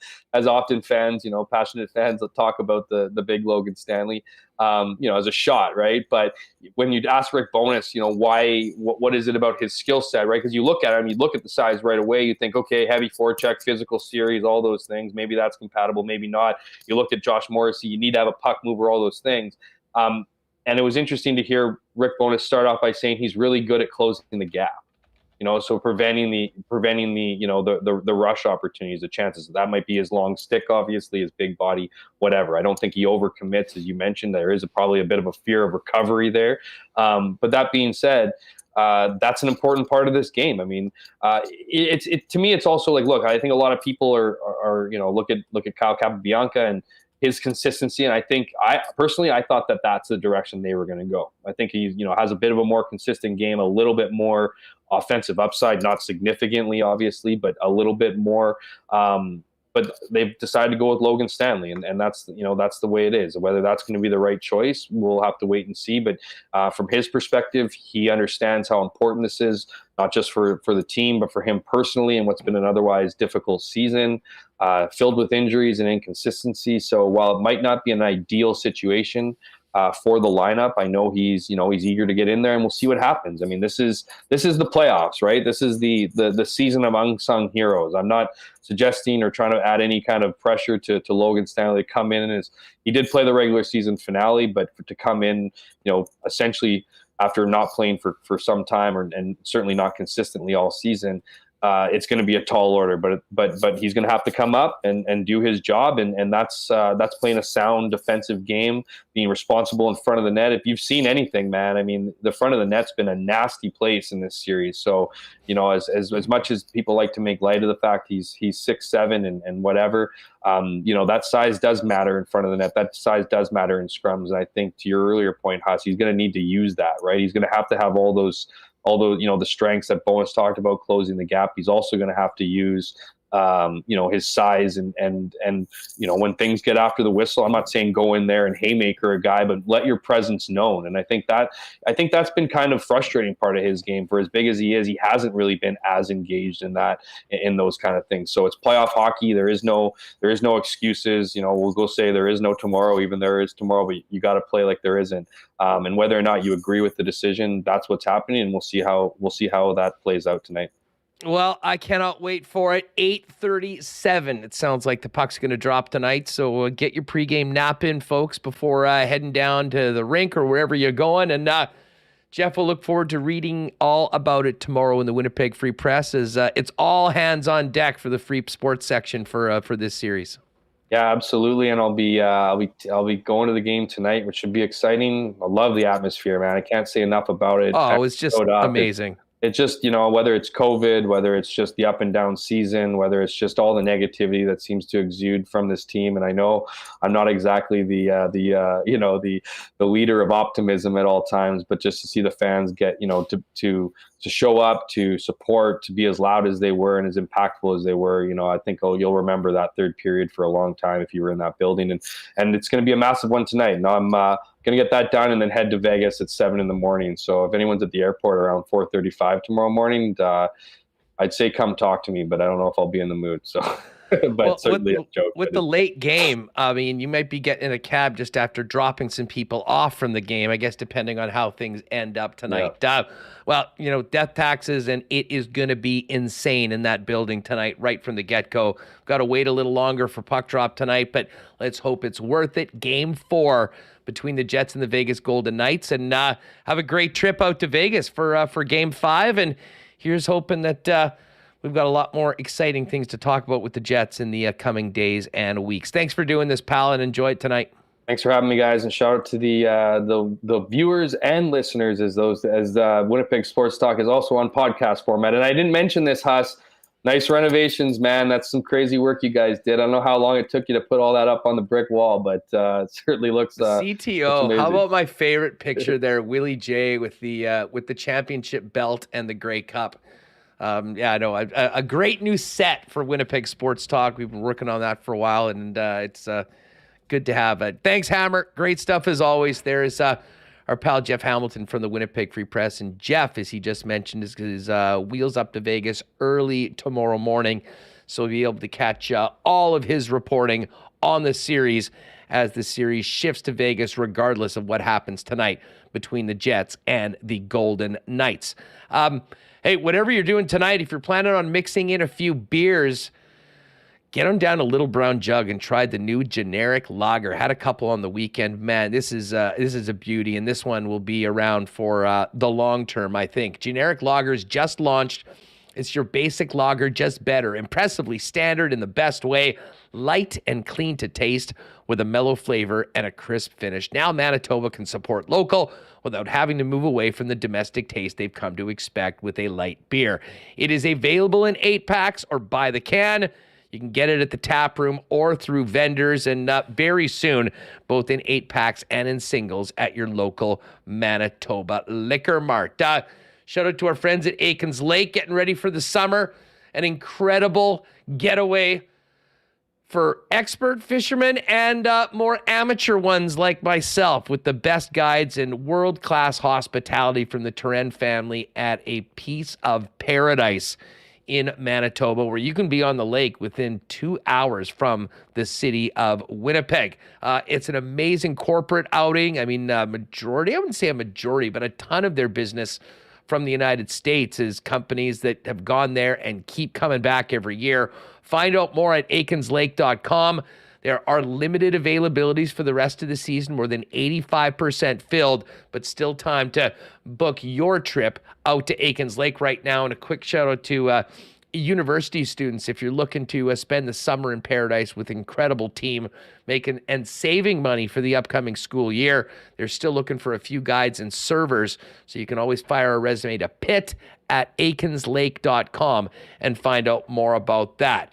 And just before we get Remo in here, a little Breezy Bend golf report. Now, the PGA Tour was the tag team affair at the Zurich Classic. The Canadians, Adam Hadwin and Nick Taylor, went crazy yesterday, an alternate shot, end up falling out just short. But the big local golf story on the weekend was Aaron Cockrell, who lost in a playoff to former PGA Tour winner Lucas Herbert in the DP World Tour event in Japan. Just an amazing tournament for Aaron, which I believe was his first time back on tour after becoming a father. So AC brought that baby swag out to Japan. Unfortunately, not winning in the playoff, but another great performance, moving way up the world rankings into around plus 250. And we'll look forward to getting Aaron on in the next few weeks to talk about that. And I'd love to talk to him because I'll bet anything he was also checking his phone at some point to see what was happening with the Jets and the Vegas Golden Knights while he prepared for that final round over in Japan. Of course, all our golf reports brought to you by our friends at Breezy Bend, one of Manitoba's top private clubs with a championship course, top-notch practice facilities, and the best 19th hole around with their beautiful course-side patio. I got a few of my buddies at Breezy who all went after the game back to the golf course and watched Aaron play that final round into the playoff. Great social scene at Breezy. If you're thinking about becoming a member, find out more at breezybend.ca or call up pal Corey Johnson for more information about becoming a member. All right, let's get Remis back in here. And Reem, like I told you yesterday on text, I was so emotionally exhausted from the game, just needed to kind of get away from everything yesterday. That being said, I'm back. I think Jet fans are back. The team is back, ready for this one tonight. And I told you by the end of this show, I'd be Jets in 6 guy. 6 might be a bit aggressive, but I'll tell you what, I got a real good feeling about this game tonight, that this team comes back and finds a way to even the series at 2. I'm looking forward to part 2 of the 2 games here. We had game 3 was pretty incredible atmosphere. Great to see fans in the building for a playoff game for the first time since 2019. And I think we're going to see a great follow-up tonight. I'm curious about this street party. It's gonna be a bit chilly. I still think there's going to be capacity out there. 5K. I saw they released some more tickets for the game and the party. But I mean, what an amazing visual it was, seeing people on the street, people in the arena. I know they're probably gonna come out the same. I mean, the just the hits that these guys were laying on each other throughout the game. Like there was some serious dislike there. So I can't wait to see what's going to happen tonight. And I do think the Jets, I think they believe they can win, and we'll have to see if that does happen on the ice. Hey, you know what? I mean, I glossed over this earlier, but Chris Vermette in chat just brought it up. He was on a conference call. Welcome back, Chris. I'm glad you were able to get back to the important things today, not work, today's edition of WST. He said, I'm assuming the icing shovel break was touched on. That was bizarre. Now, I'm not sure, Remo, what was the explanation up in the press box. Obviously, we were watching the game, and I wasn't listening to the television rate. The only thing I can think of is that in overtime, it is a set, like whenever the whistle is at the 10-minute mark, it is set to go on. Either that or they just sort of jumped ahead. But it did seem very strange to have a TV timeout after an icing, because of course that is not the way it works during the regular 60 minutes of the game. Yeah, that's exactly right. And Elliot Friedman did touch on that on 32 Thoughts. Showed to Alex Howe, who also communicated that in chat, says you're bang on. So I think it was just crap timing. I mean, what can you do? That's when it is in overtime, always halfway through, and there was icing. I guess since maybe the players know that, and I don't know if they look at the time, but like, hey, it's 10 minutes in overtime. There's going to be a TV timeout. Let's ice the puck. I wonder if some of these guys do know that. Give them that credit. I mean, why? It's just they such. Know. They know. They're smart. I guess. They played overtime before. The thing is, I mean, how often would that even happen on a, like, I have not seen that before. And I guess that is just the way things work. I mean, they're going to get it in at that point because they are just doing one break and they do want to, take the snow away and clear it out for it. But it was a little bit of a strain. There was a couple weird things with TV timeouts. As I mentioned earlier, we didn't get that final TV timeout in the third period. And after Scheifele had made it 4-3, I kind of thought that, the Jets would take advantage of that TV timeout. And at one point, I'm thinking, just get a whistle. Then, you'd be able to come back. Well, needless to say, they got past the 2-minute break. At that point, there are no more TV timeouts. They let it run out, so they ended up missing that last one. But it didn't matter because Adam Lowry was there, Johnny on the spot with 20-odd seconds left to put this one to overtime. Obviously, the Jets fell up short in double OT tonight, but they got another crack at the Vegas Golden Knights tonight. Remo, let's, before we finish up this program, take a look at what the odds makers are saying for this game tonight. 4 games on the docket this evening in the National Hockey League playoffs, and all 4 series are 2-1. The Jersey Devils are in New York at MSG to take on the Rangers. The Rangers are minus 156 favorite. That's gotten a little bit bigger than earlier today when we did the lock shop. Jersey plus 133. And I'm not sure whether Jersey gets extra life from, a big OT goal by Dougie Hamilton to put this series to 2-1. That Schmidt that came in and played so well in the Devils' net, going to be leaned on again to do it. I'm not sure that happens. I have to lean Rangers to get this one to 3-1, and I think that's a big reason why this line's moving a little bit in favor of New York. Yeah, the Devils really showed up. Nice OT winner with the pass from Bratt to Dougie Hamilton with the no-sell Selly Huss, the stone-faced. Gotta love it. I picked the Devils in this one, so I think they make it close. I'm going New Jersey. Maybe they need to get their playoff legs. They did make the goalie change. I was kind of surprised how they needed to do that. I thought Vantage had been good, but hey, they're comfortable with what they have, and we will see. And, I see a lot of people in chat saying, oh, it's all, Toronto is why the Jets have to start at 8:30. And, look, this game's on ESPN. It's the Rangers before there. It's the Rangers, too. I mean, it's both TV networks and the NHL working together to screw the Central Time Zone teams. Happens in the NBA also. Charles Barkley went off. So, get mad at... Before people spend too much time at the wine and cheese party, the Jets are playing in the Pacific Division. Yes. I mean, they're the 8th seed. They're playing across. This is going to be the same thing that happens in the second round if they're lucky enough to win, because of where they are. Now, to your point, the Central Division, this isn't the first time we've seen this. The Central Division gets pushed late because of how many more teams are out in the Eastern Time Zone, and they don't want to be playing these games at the same time. They'd like to, and I mean, I think as fans, This is exactly what we want. I mean, don't put all the games on at the same time. Spread them out. It just sucks a little bit for some folks that maybe don't like the late games. But I rather look at it as a benefit. I think it'll give fans maybe a little bit of extra pre-gaming time. And I think once we get this game going tonight, just after 8:30, it will be bedlam and maybe even a little louder than it might be if it was a 7 or a 7:30 start. So it is what it is, and we got to deal with it. And that's probably going to be the status quo going forward until the Winnipeg Jets move until the city moves somewhere else, which I don't think is happening. Your good Jets are going to be in the Central Division, and I mean, the teams that are feeling it right now are Minnesota and Dallas, who have these 8:30 starts nightly, although they did have the earlier game last night. Shout out to the Stars for winning. Still so triggered every time I see Ryan Hartman out there playing and scoring OT winners, and knowing that Nikolai Ehlers, because of his cheap shot, is out, and all he got was one ridiculous regular season game for a penalty.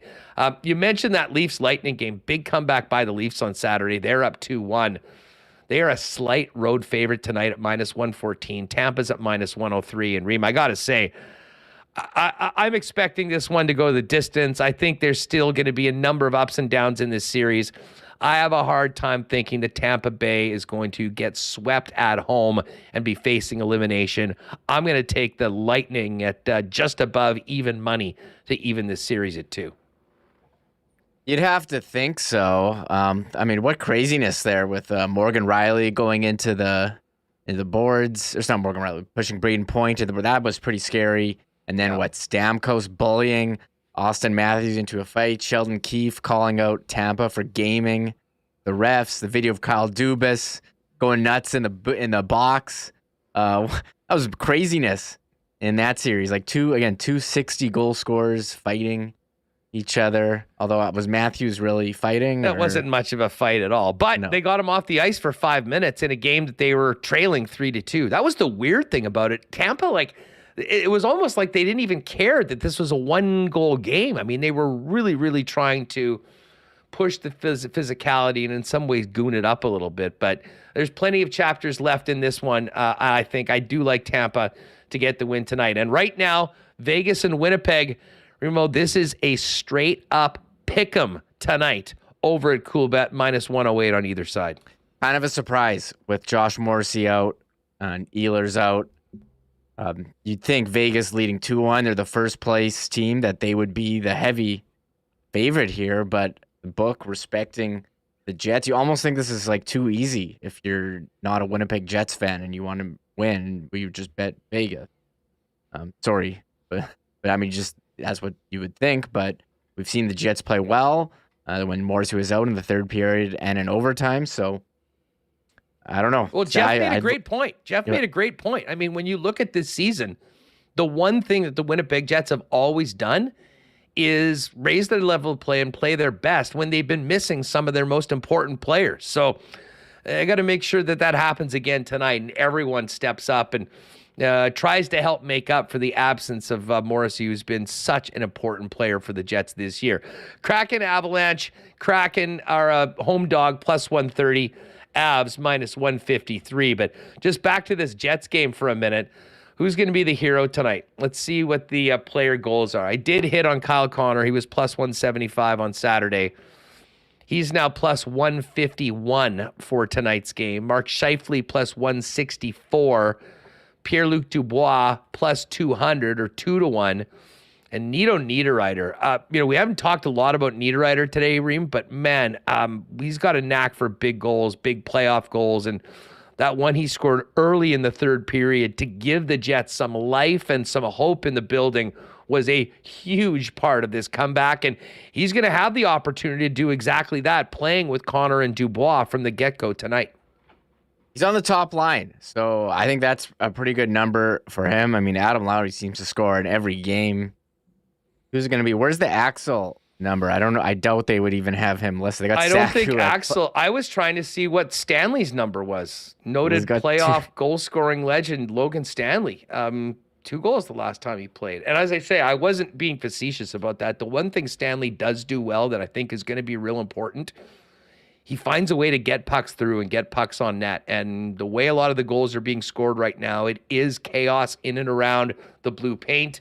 And the better you can do a job of getting those pucks into those areas, it'll help you get those chances and opportunities. And Logan Stanley is pretty good when it comes to that. So Wheeler's at plus 310, Lowry's at plus 275.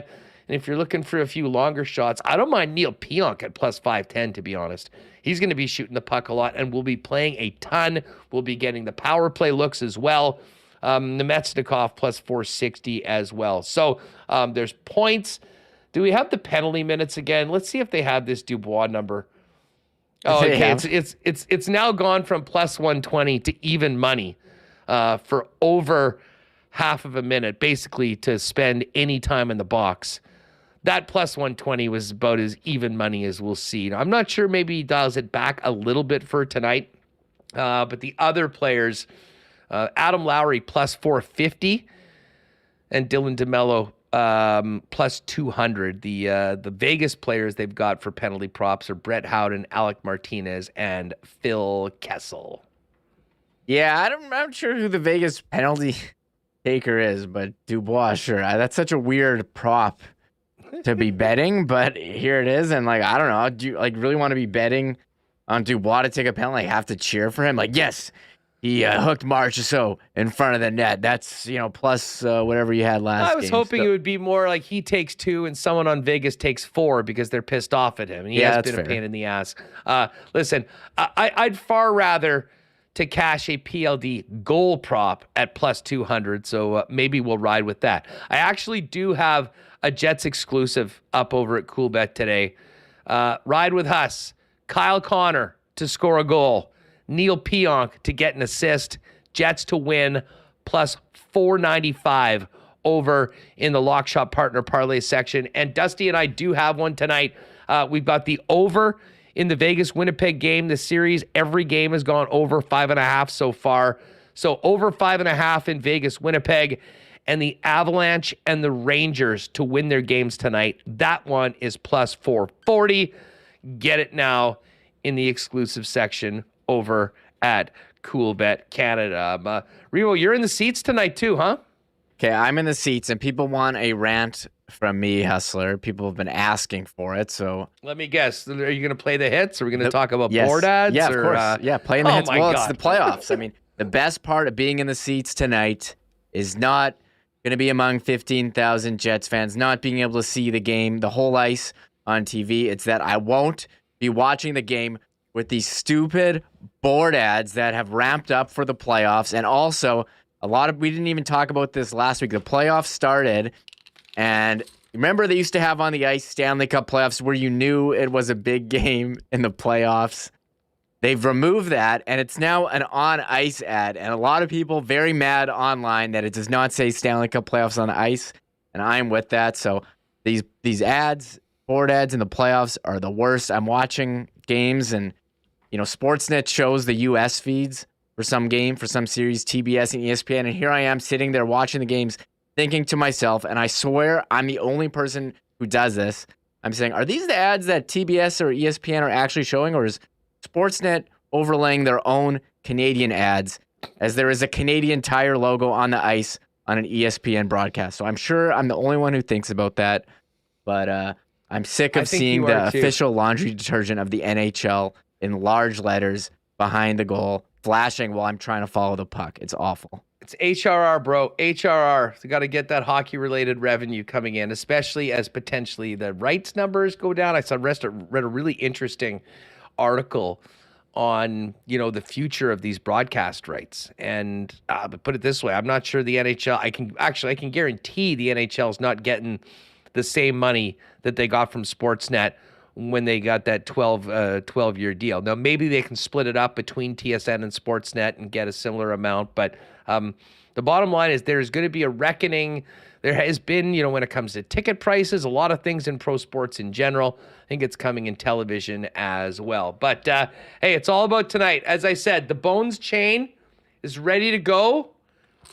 We've got, these are the whiteout towels that you got if you were at the game. There we go. Nice look. I don't know why that's not looking, but it's removing it. I don't know why that doesn't pick it up, but you get to see a little bit of it. I can. No, it's all good. But yes, believe in Bones, believe in the Jets. They've always come up big when people have thought that they were down and out. And tonight's got to be that night. Get a win, however you have to do it. And then get on that plane and go to Vegas for Game 5, tied at 2. Should be a great one. And I know tomorrow Remo is going to be a big show. We'll have plenty of reaction from tonight's Game 4. We'll have Mike McIntyre from the Winnipeg Free Press join us. And fingers crossed, a rowdy chat room of fired up Jet fans talking about a best-of-3 series heading to Vegas for Thursday night's Game 5. Yeah, we need a Game 6. We can't have this be a 5-game series. We pick 6 or 7. What is the highest odds? It's going to be up to the Jets to win tonight. I think we've been waiting for the Connor Hellebuyck game where he steals one. Maybe that's tonight. That's going to be Game 5. I think tonight it's a full team performance. They just absolutely that's get the recipe. Going. How Bieksa called the Oilers come back. Oh, they need a power play goal, and even say, okay, tonight is the full team effort. Everyone steps up. I agree. Road Hellebuyck puts the team on his back, and then back to Game 6. I think so. I think you're right, Huss. I love it. Lots of positive vibes in the chat. People are fired up, folks. If you're at the game, get there early. Bring your best voice. You're going to need it. And get ready to get loud for 3, who knows, maybe even more than 3 hours until the job is finished tonight. Tomorrow on the program, as I mentioned, a full breakdown. We'll hear from the Winnipeg Jets, the coaches, and more. Mike McIntyre will join us, as well as more from the Stanley Cup playoffs. And get a nap in. Do what you got to do because it is a late start. 8:37, I think, is the official puck drop tonight for Jets in Vegas, but things will get going downtown right after work and right up until the opening face-off tonight. If Game 3 was any indication, buckle up because we're going to be in for another wild one. I'm certainly hoping we're talking about a big win tomorrow on Winnipeg Sports Talk. Shout out to the gang over at Coolbet, by the way. If you do want to get in on those exclusives or any of the other bets and you haven't played there before, use the promo code WST. Hook you up with a 100% bonus on your first deposit up to $200. But get your whites out. Get your chains or whatever you have. By the way, shout out to Danimal who made these for us. This was the infamous one that Ville Heinola was wearing at the skills competition, right, Reem? Yeah, so he told me the story. He was like front row at the skills competition and gave one to, I think, PLD, who gave it to Heinola, and then he got the picture. He sent me a picture of Dancing Gabe wearing one, too. He says he wears them in the games, and people just want to take pictures, crazy looks. I mean, you wore one at the last game, so I'm sure people are fired up to see the Bones chain. Yeah. 316 is going to be rocking tonight. The entire arena will be. I will be. I'm going to have my retro reverse heli on and the Bones chain. You won't be able to miss me. Come say hi if you see me there. And other than that, folks, wherever you're watching the game tonight, enjoy it. This is what it's all about, playoff hockey. And as I say, I got a good feeling. I think this team can win this game. I think we can get to 2-2 and then buckle up for what would be a crazy Game 5, Game 6 in Winnipeg, and potentially a Game 7. All the action in the Stanley Cup playoffs starts just after 6 p.m. local time with the Rangers and the Devils. And then just after 8:30, we get it on in downtown Winnipeg at Canada Life Center. Bundle up if you're heading to the whiteout parties and get ready to bring it as well. For Michael Remis, I'm Andrew Paterson. Big thanks to all the sponsors that join us every day. And again, if you haven't already, make sure to hit that red subscribe button and join us every day, 1 o'clock p.m. Central, live on YouTube. And find Winnipeg Sports Talk wherever you get your favorite podcasts. Just search Winnipeg Sports Talk and hit subscribe. Go Jets, go. Get the whites going. We'll see you tomorrow, 1 o'clock, to break it all down right here on WST. Oh my God! Oh! Shut it down! Let's go home! Thanks for tuning in to Winnipeg Sports Talk Daily. Make sure to subscribe on YouTube and your favorite podcast feed at winnipegsportstalk.com.